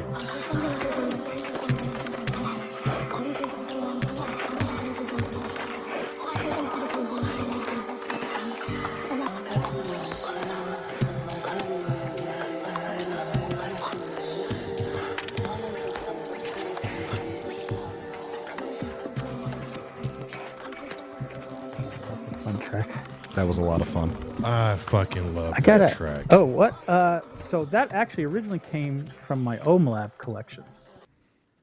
And where was that at? OhmLab, Purple Funk 2. Okay, so that's why it's called Purple Funk. So each month, OhmLab would release one of his sound packs to us, and then we'd make a track with it. So this particular pack he did is called FNKY, Funky. And it samples, various funk-sounding samples. And that's what I used to, that's sort of part of it, yeah. Man, I love that track. Yeah. And now I know why. And that was from October 21. Oh, wow. That's an Damn. oldie. Yeah. Now I know why VP is very interested in your style. After watching VP and his style. I Oh, could yeah, see he's another I- one. Yeah, I could see the similarities. Yeah, yeah. For those of you who don't know, VP is also Shaba. Shabba. Check out Vagapoop. check out Shaba's link, Booga Pap. and you'll know what I mean. Indeed. Yeah, Vagapoop, Vajapoop. This everything but a Cinnabon. Everything. Yeah. And Mango C4, if you're still listening and you're still here, you don't have to have a video. Just submit the song or submit the song in Discord in which you want us to hear. I think it's better if we go that route. If you guys want to participate in this, submit the song that Give it to us a few days ahead of time, too. Right. Yeah, Right. Let me stew in it. Yeah. Oh, yeah. Perfect Right. point. Absolutely. Submit the song that best represents what you're trying to do with your music. And then, yeah, like he said, 4 days before we go on air. And it's every Thursday we try to do this. So remember that. Okay.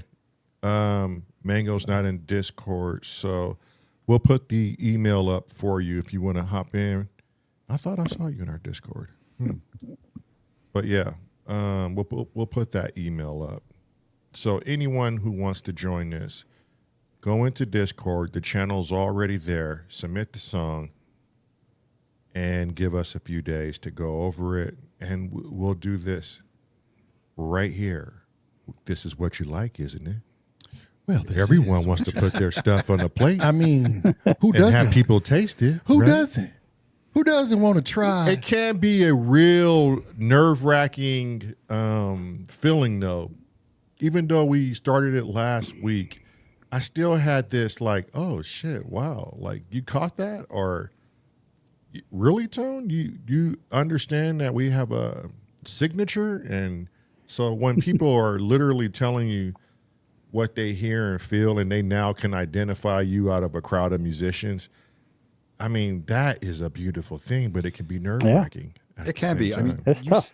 you said it I don't remember when.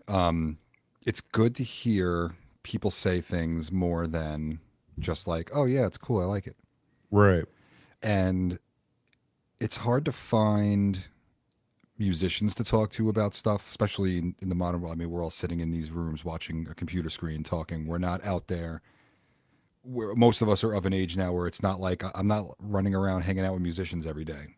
And even then, I mean, for years I'd go play shows, and at the end of the show, people, at the end of the set, friends and bands that we're playing with be like, "Oh yeah, cool set." That's all you get, though. Right. It's rare you get someone go, "Hey, you did this and that's cool," or "Hey, we did this. What did you think of that?" And I used to really feed off of those interactions when they did happen, but they were rare. I think it's really valuable to a musician to have insight that's not criticism, just like, "Hey, this is what I felt. This is what I heard. This is how. Why did you make that choice?" That kind of stuff. I think it's a really good interaction to have. Yeah. Right. Yeah. You ever go to a museum and go look at wall art, and the artist is there. yeah, there's particular exhibitions where the actual artist is there and they stand in front of their work waiting for someone to ask them a question. That is a very vulnerable time it in their is. life. It's interesting. I hadn't thought of that. I've not done that. Now I want to do that. Right. And Now I really want to do that. And there are some people, Tone, that you could tell they've been standing there and no one's asked them a question. And that's why I'm saying it's so vulnerable. It's putting yourself out there, and just to see if anyone digs it. I don't even care if it's like one person, dude. Like, really? One person dug this? I mean, but if you're into art, see, that's the thing.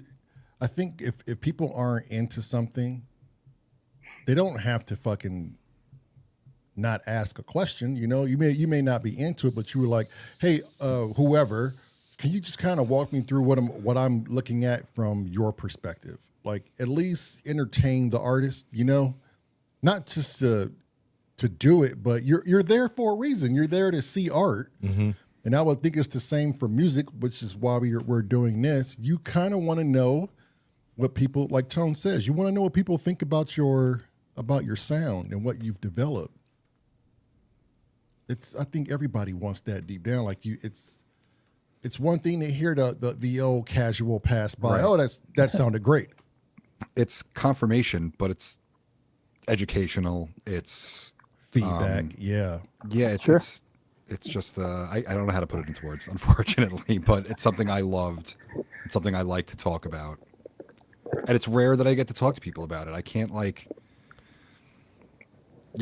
talk to my closest friends that I see all the time. They're not musicians. I have one friend that's in that group that's not a musician. When I start talking about music, he gets entrapped about it. He loves hearing me. He's like, "I don't understand anything you're talking about. It's so interesting though." So he's the only one I talk to about it. But I can't. Right. Yep. I don't get the feed. I don't get the return. Yeah. Right.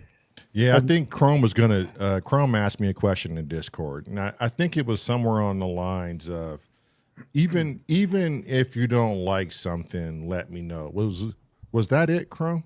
Yeah. In other words, whenever we, I won't say critique, but we talk about each other's tracks. Everything's positive and all. It's like, you did this one thing and it was okay, but I heard I could have heard something better there or something like that. So I agree with that. I don't want you to feel like you've only got to say positive things for my work. Yeah. If you didn't like something, bring it on. I don't care. I know somebody. I mean, I don't care. I know somebody who had a track, and the other person was like, "Look, do you mind if I just add this note here because it just sounds a little cohesive?" And then the other person's like, "Fuck yeah, just do it." Right. Because it's gonna do the song justice. Sometimes we can't hear things that others can hear. Yeah. And I think that's where you succeed is if you don't get the feedback and you don't get the critique, Howard, like Tone said, education, how you gonna learn? Right. Yeah. Yeah. Every song you've ever listened to on the radio, seen in a movie, on TV, whatever, was produced by somebody who probably wasn't a band member, who listened to a song and said, I can make that better.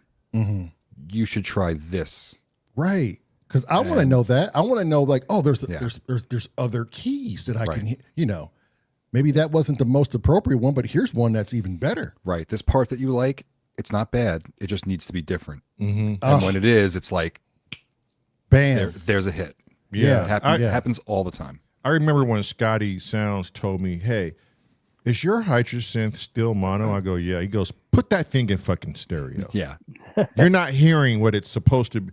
And I'm like, oh, okay. And, so it takes someone to listen to your music and go, okay, clearly he doesn't know this. So let me tell him that this is an option or show him. Because he may not know. Yeah.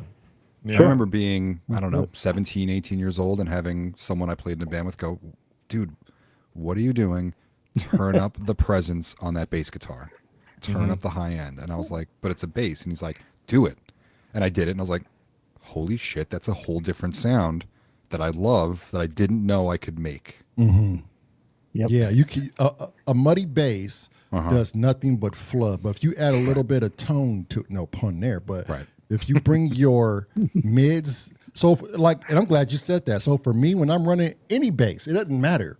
I roll the bass at the neutral position, and I put it at 1 o'clock. The bass. The treble goes sometimes 12 o'clock or sometimes 11 o'clock, right? Just depends. But normally the treble is at noon, and then my mids are at noon. So everything is just centered pretty much, and that way nothing drowns out the other. Yeah. But with the bass, obviously you want to at least have a little roll on that bass, just so because it is a bass guitar, goddammit. And that's my tone wrapped up in a nutshell. The rest of it is me making patches. Right. And now every amp, pedal, whatever it is you're playing through, whether it's a bass, a guitar, or any instrument, everything in the chain is going to make it sound different. And like every little choice you make can make a world of difference. Right. And if you don't turn the knobs every way in every direction and hear the different sounds that you have available to you, you might miss out on something that's better than what you're doing. Exactly. And that's what the thing with that mono synth patch that I made for. If I didn't happen to mess around and freak with that thing, I would have never found the quality that I like. Right. Yeah. And there's a lot of hidden things in there too, Like for some reason, when we started this music endeavor, I don't think I ever had a fear of someone telling me our music is shit. Because I know it's not going to be for everyone, I remember buying a Ray LaMontagne album, and I was like, for the first 5 songs is really good, and then track 6 played, and it's just like, the fuck is this shit? Right? But do you discard an artist because of one song that really didn't appeal to you? No, absolutely not. And that's like, you're just not going to put out an album that's going to be spanking gold. Everybody loves the track through and through unless you're a very special artist. And there are a lot of artists who can do that for me, but they're very few. But I mean, they may be able to do that for you, but there's that person out there that's like, all of it sucks. You know what I mean? Right. That's what I'm saying. Yeah. Yeah. It's all highly subjective. But, I just hope no one puts themselves out there and all they want to hear is good. And anytime they hear the bad, they just crumble. You know, Perceivably bad. Yeah. right? Right.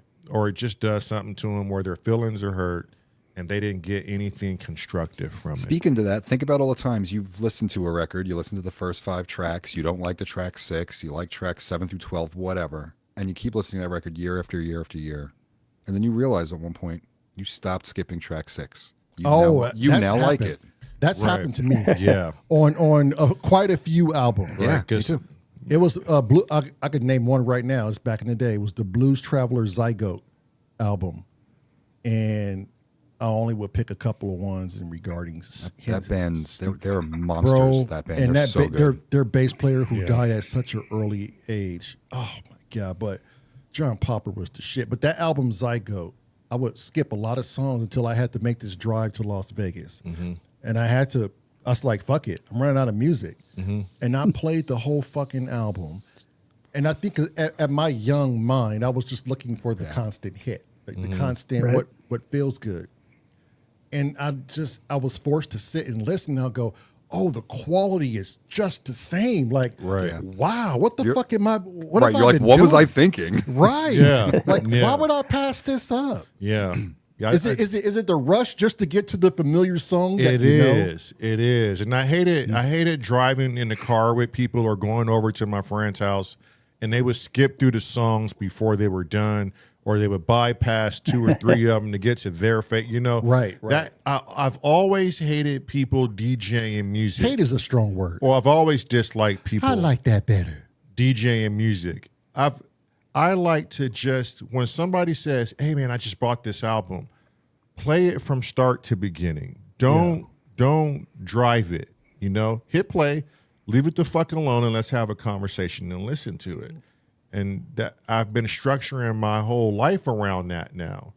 So when I go listen to like Upstate, Downstate, or VP, or Simon, you know, or Scott Sounds, even he just produced it. He's in a chat. He just produced it a couple of fucking patches. It's like play it, see what the artist is doing for the entire listen, and get an experience from it. I think nowadays people just want to hear the solid hits. They don't want to hear albums anymore. I said that's a whole nother fucking topic. It is. We're back to AM radio. 3 minutes. Next song. Right? AM radio, is that even still a thing? It is actually. It is. Isn't it just like sports and like weather and shit? No. It's a lot of different things. It wouldn't depends know. on where you Yeah. are. You can find a lot of Latin channels on AM too. Like, don't ask me how I know. I just know.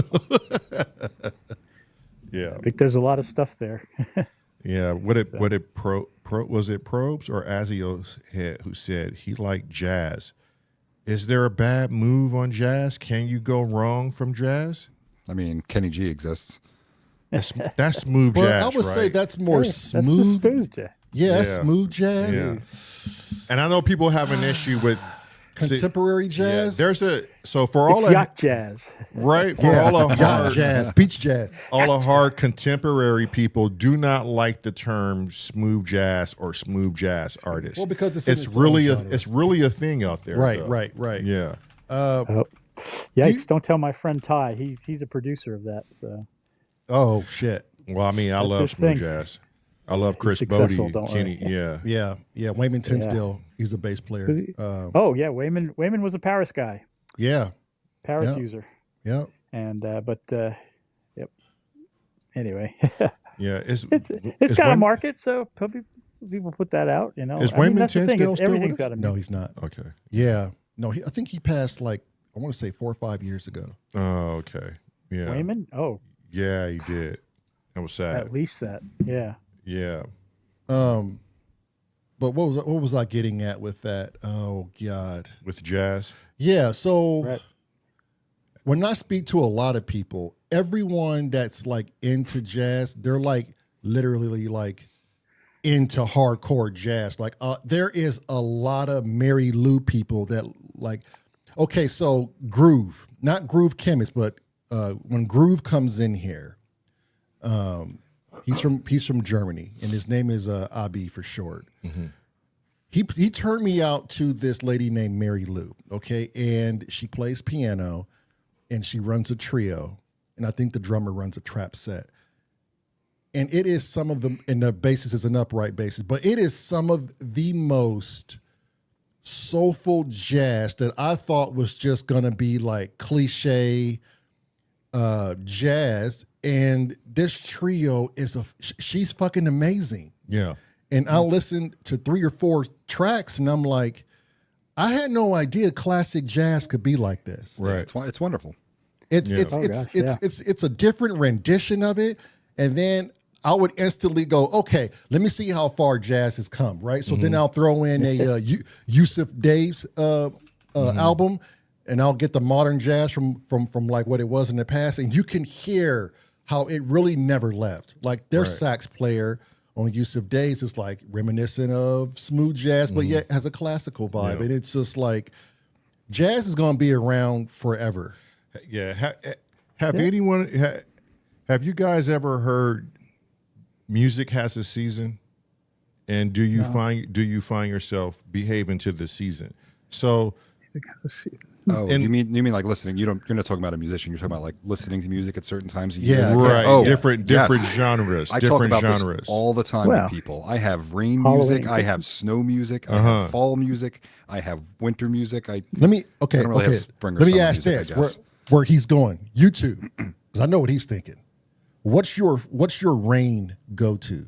When it's rainy outside, what's your go to in music genre?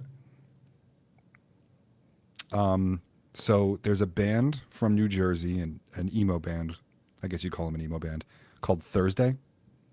They had some pretty decent notoriety in the early 2000s, and something about listening to that band in the rain. I like that band. I'll listen to them whenever, but something about listening to them in the rain is just like hits me very differently. You've probably heard of a band called Coheed and Cambria. They're from the same era. Yeah. Yep. Coheed and Cambria in the snow. I don't know what it is. It's special. You know what's great in the heat and in the summer is boom bap hip hop. Boom bap. Boom bap is great. Yeah, boom bap is good. Saturday afternoon in June when it's 85 degrees and you're just trying to sit in this outside in the shade. Yeah, it's that New York shit Hits. right there. Hits. Damn. Yeah. I mean, reggae music too for us, especially right now. Yeah. I really mean- like dance hall and dubby stuff. I've never gotten Dubby into stuff. like straight ahead reggaes. Like Yeah, roots and roots, stuff. yeah. Yeah. Like kind of boring to me sometimes, but the very like club Dance hall, think yeah. yeah. Think about like a what's his name? Like a Spike Jones music video from like 2000, 1998 to 2000. That Yeah. love that stuff. But Do yeah, the it's right- another do the thing right in- thing or yeah, something. sure. Yeah, Do the right yeah. thing is good. In the Yeah. heat, yes. Yeah. What about you, Chrome? What do you go to in the winter? I don't have anything. I'm not Really? weather specific like that. Yeah, I can't Oh, okay. think of anything that way. So the only thing I can think of is if you said rain, riders in the storm, doors. Morris. Morrison, hell yeah. There Yeah. you go. Yeah, I think a lot of people are drawn to an emotion. I love Diana Krall and Frank Sinatra in fall and winter. Yeah. It is my absolute go-to, like Harry Conwick Jr. and all those guys. Like jazz just covers fall all the way through December, Christmas music. Billie There Holiday you when it's raining, and Nina Simone.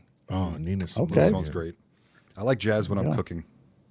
Yeah. Oh, cooking. Yeah. Yeah. I don't know why it fits for me. Yeah, I mean, because it's exploratory, right? And, I guess. I mean, music and food, like that's the thing. A lot of chefs and bars, they play that in the background for a particular reason too. You know, jazz is always known to set the ambience for some reason or not. It's a calming music. Yep. I mean, it's where it all started. I mean, when I say jazz is where music all, I'm not saying in general, but here in the States, jazz was the It was the shit. The American art form. yes. right. Thank you, Yeah. Chrome. Have you seen the Ken Burns series? No. I've seen some of Oh, it. It's highly very good. recommend that. Yeah, I recommend it Yeah. also. So And I mean, it's good because you get the whole historical perspective, and there's a lot of people you probably never heard of, and suddenly you'll say like, "Wow, I'm incredible." Right. But it's limited only because it ends. I'm going to say, to me, it ended in like 1970 or 80 or something. It's not modern, but yeah, it's a good survey of everything out there. But I mean, you go back to like old Louis Armstrong recordings from the 30s or something like that. You ever listen to anything like that? Yeah, That's Dizzy incredible. Gillespie. Yeah, hell yeah. And then Dizzy, yeah, those guys as well. But Mhm. I mean, just the earliest jazz that came out of New Orleans and the sort of the leaving the ragtime tradition and coming into something more where you had the soloists and things and then the big bands. That was Big my bands. introduction to Oh, big bands. yeah. I had Big band old jazz fart is fun. parents. Yeah, So- Glenn Glenn They had the Miller, big yeah. bands. Yeah, And- Count Basie. Yeah. Yeah. Yeah. Fuck yeah.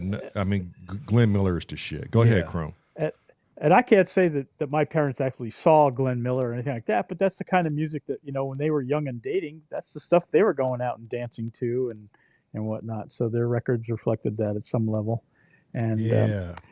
but yeah, Yeah. all that stuff and like big band music. Cause when I was in school and playing trumpet and all, I started to get into band music and big Yeah. bands and whatnot. That's how I got into it. And, yeah, and the thing is, you think of the old bands like Ellington, exactly, Kenton, Basie, and all like that. Yep. But listen to some modern big bands. I got in the '80s when I got my fancy CD set up and high quality stereo. I got into a guy called Bob Mincer, who was like a New York studio saxophone and reed player, and he had all these New York cats who formed a big band and put out some CDs, and they were great. And it was all modern, kind of, it'd almost be like TV show soundtrack music Mhm. when you hear that, but up tempo and moving and Sure. just great stuff. If you're looking for no good, no vocals really, hopefully not. But some good modern big band stuff, the band Lettuce. It's a little more funky, but they've always had Lettuce, a very right. big band jazz feel to me. And if you want something more, it's interesting because it's like avant-garde, but it does have a big band feel.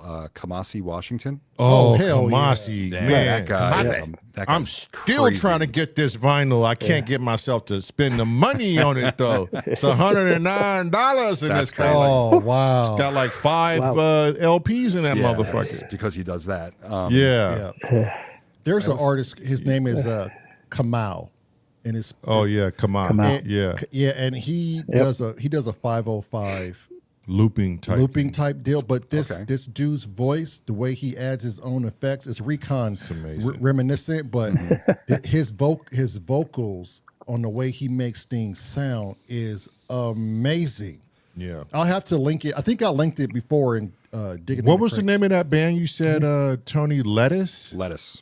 Lettuce, yeah. Scotty, can you find the link to Lettuce? They're everywhere. They're like the Madison Square Garden house band. You're gonna love them. Can we play that though? No, No, we not on can't. here. That's why. yeah, that's they're why. too big. Yeah, but even Count Basie, man, Count Basie, Bro, Yeah. like, but that's the thing, right? So, is it safe to say everything derived from jazz music? Is that safe to say? American standard, like Chrome said, I would have to say it's a derivative, right? Blues came from jazz. So, well, no, jazz came from blues. Jazz can, yeah. Well, Jazz I mean, came that's from what I meant blues. to say. Jazz- Yeah, jazz came from blues. Jazz, right. Okay. Jazz came from blues and bringing in gospel, and then Right. they all merge and get through the wash and become rock and roll yeah. at some point, and off we go. But yeah, the blues and jazz, and I just think of almost like jazz is just blues instrumentation wise, right? You got brass instruments and piano and banjo originally, or things like that. Mm-hmm. But jazz and blues so intertwined, and that, I mean, again, watch the Ken Burns special or some other one. If there's good to get an education on our music. Yeah. Tracker Jack put in Discord, man, this is months ago, and I wish I would have stayed following with the. There's I think it's a 3-piece, and they're young kids, man, and they're all jazz, and one kid is on the saxophone, That I actually believe. reminds me. I Cool. wish I remembered the name, but oh my God, it's nice to see young kids Yeah. Yeah. There's doing another that type of jazz. modern jazz, which I've probably suggested before, and they do very modern takes with like hip hop and like synthy feel. A band called Bad Bad Not Good, all one word. Bad, Bad bad. Bad Not Good.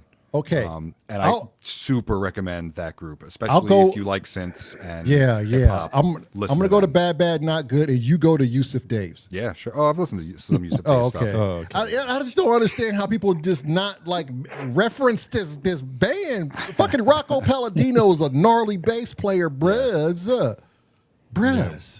Man, yeah, it's just I'm just happy that jazz isn't dying.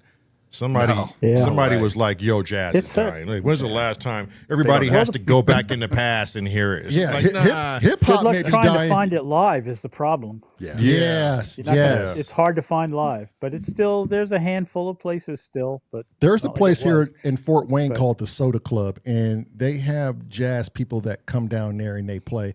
They also have a grand piano that stays at the location, and random people would just come up during like But the happy hour. But and the play. only genre allowed is is jazz. Yeah, You They go to the won't right let- towns, you can still find like you go to New York, you go to Chicago, Yes.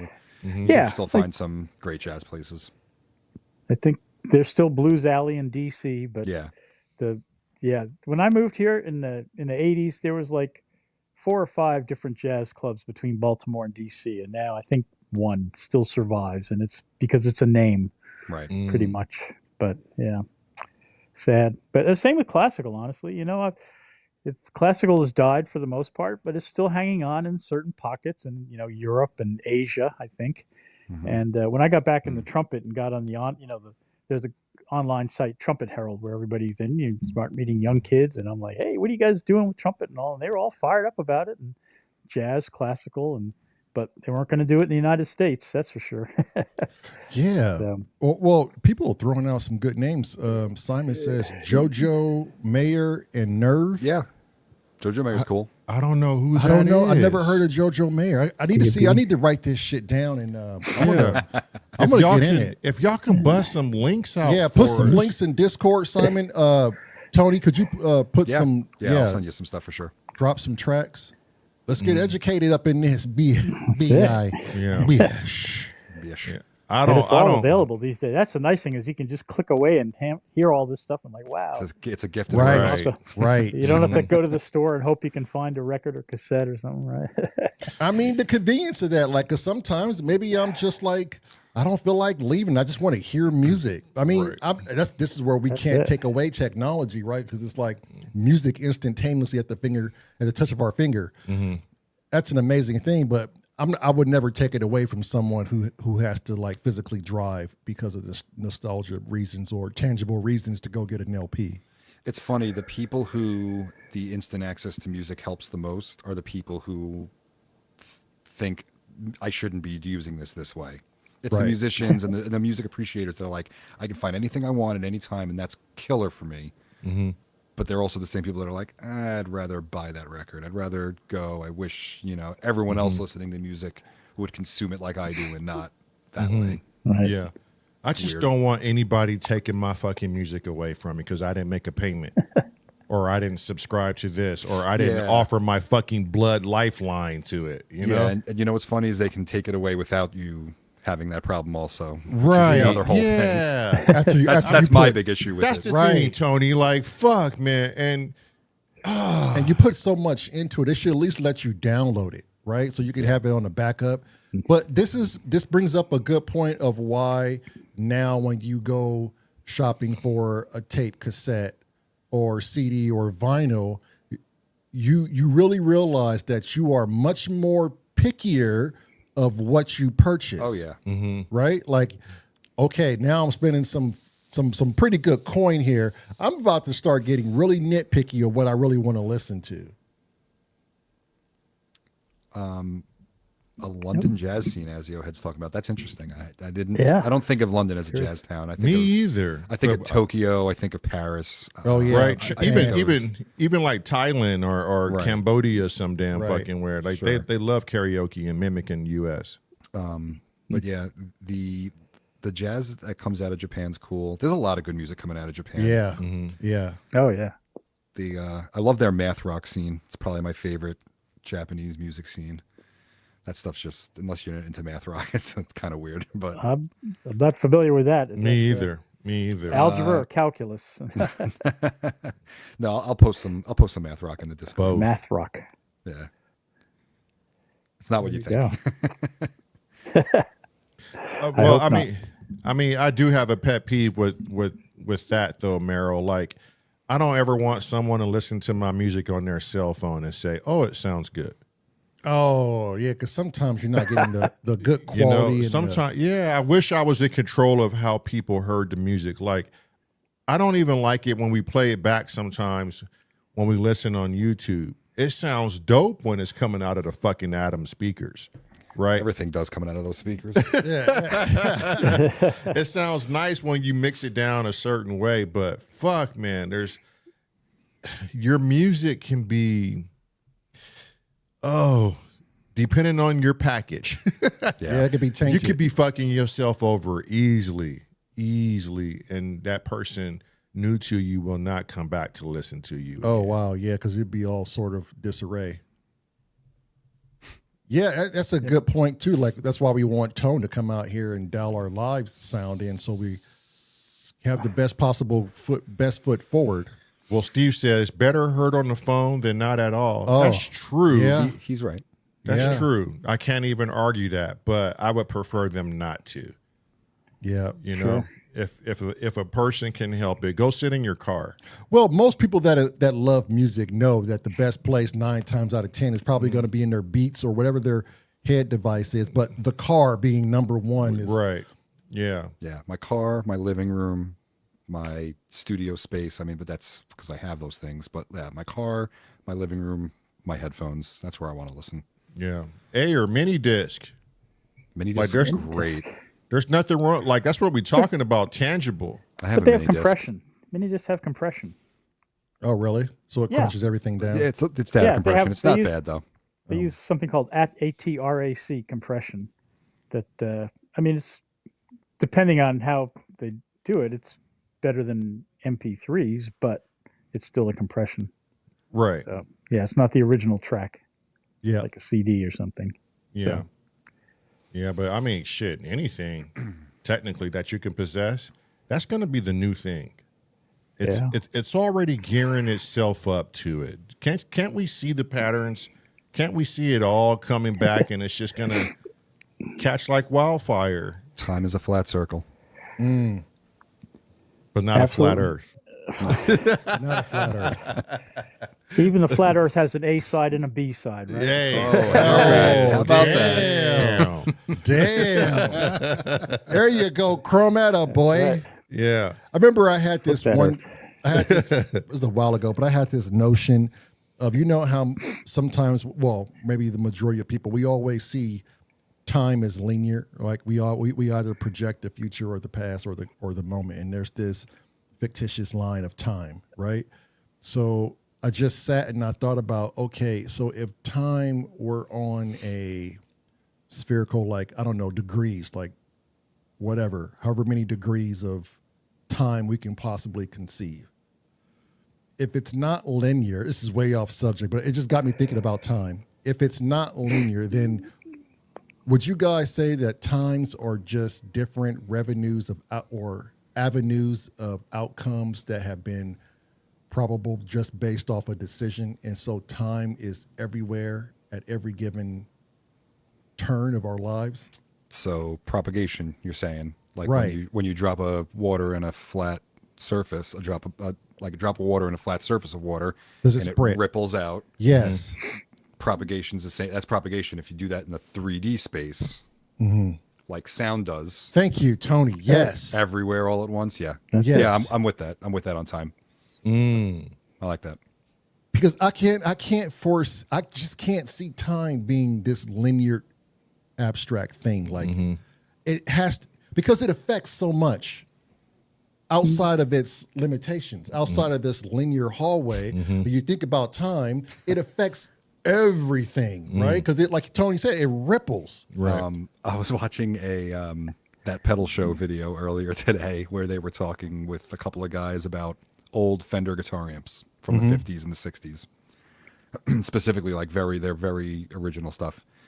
And they were talking about how, the sounds that the late 50s Fender amps made when you turn them up too much wasn't what people were using at the time. They were looking for clean guitar, not overdriven guitar. And it wasn't until the 70s that everyone was like, oh shit, those 20-year-old amps sound dope if you just turn them up all the way.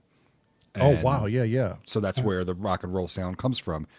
Equipment 20 years earlier that's broken or not working correctly or whatever. Yeah.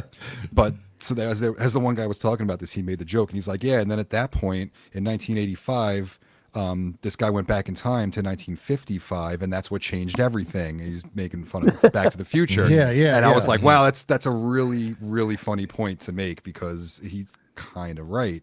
That stuff didn't get discovered for what it was really meant to be until that long later. And everyone goes back and you think, they must have been playing rock and roll in the late 50s. No, they were playing, bing, bing, bing, bing, bing, bing, bing, and they wanted it to be as clean as possible. Right. But yeah. It only wound up its value was in it not working correctly. Oh, That's man. wow. I like So things cool. as an accident. Yeah, Right. Yes. That's exactly what it was, an accident. Right. It's just something to be like, how many of those are we going to need to strive in life? How many happy accidents? How many Bob Ross moments? I was going to say, Bob Ross would call that a happy accident. I think that's humans. I think we as humans, we have genius and we have accidents. I wonder which one prevails. I count on them in my music, so happy accidents is where I live. Yeah. Right. Or they say that's jazz. Yeah, maybe. I do more because I'm thinking the stuff. You saw what I have. It's more engineering, wiring, and configuring, and and then hit go or run and see how it sounds, tweak accordingly. It's interesting that you pointed out that way, because you're right. It's very much engineering and math on the front end, but like the result is not that at all. It's very much Physics. yeah. That's it. Yeah. No, it's there for everybody. Yeah. Yeah. Okay, look, everybody. It's getting late here. It's normally dinner time over on our side of the park. I do have So to go eat dinner soon. if you guys want to have your music analyzed and digest, and Wait a minute. You know what this street reminds me of? we'll put a little green Tibetan on it and roll that bad boy and smoke it on it. You know what that reminds me of? When we're all like, yeah, it's getting dinner time. We got to go. Tom's like, yeah, I got to go. Remember when we were kids, right? And then it The was sun's like going down. and everybody's like, oh shit, I got to go eat dinner. Like, oh, fuck, mom is coming. Like, I got to go, you guys. Mom gonna fuck It's us a good up. energy. I like it. Yeah, we just separated like we were when we were kids, you guys. It felt Yeah. great. Yeah. Except Chrome's gonna go do fucking homework in PowerPoint. Right? Aw. Yeah. Okay, look, the Discord email is up. Those of you who want to come in Discord, you'll find my brother and Tone and I on a specific channel called The Third Ear. Go ahead and submit your music there. Give us a good heads up so we can listen to it, come up with some stuff, and smoke you up. Smoke I look you forward up. to the next collection of artists. Yeah, thanks for doing this Yeah. with us, Chrome. This was Yeah. fun. My pleasure. Thank Yeah, you. thank all. you, Chrome. Yeah, thank you all for showing up. As again, my famous words are, love, bye. Ooh, boy. Take care. Peace.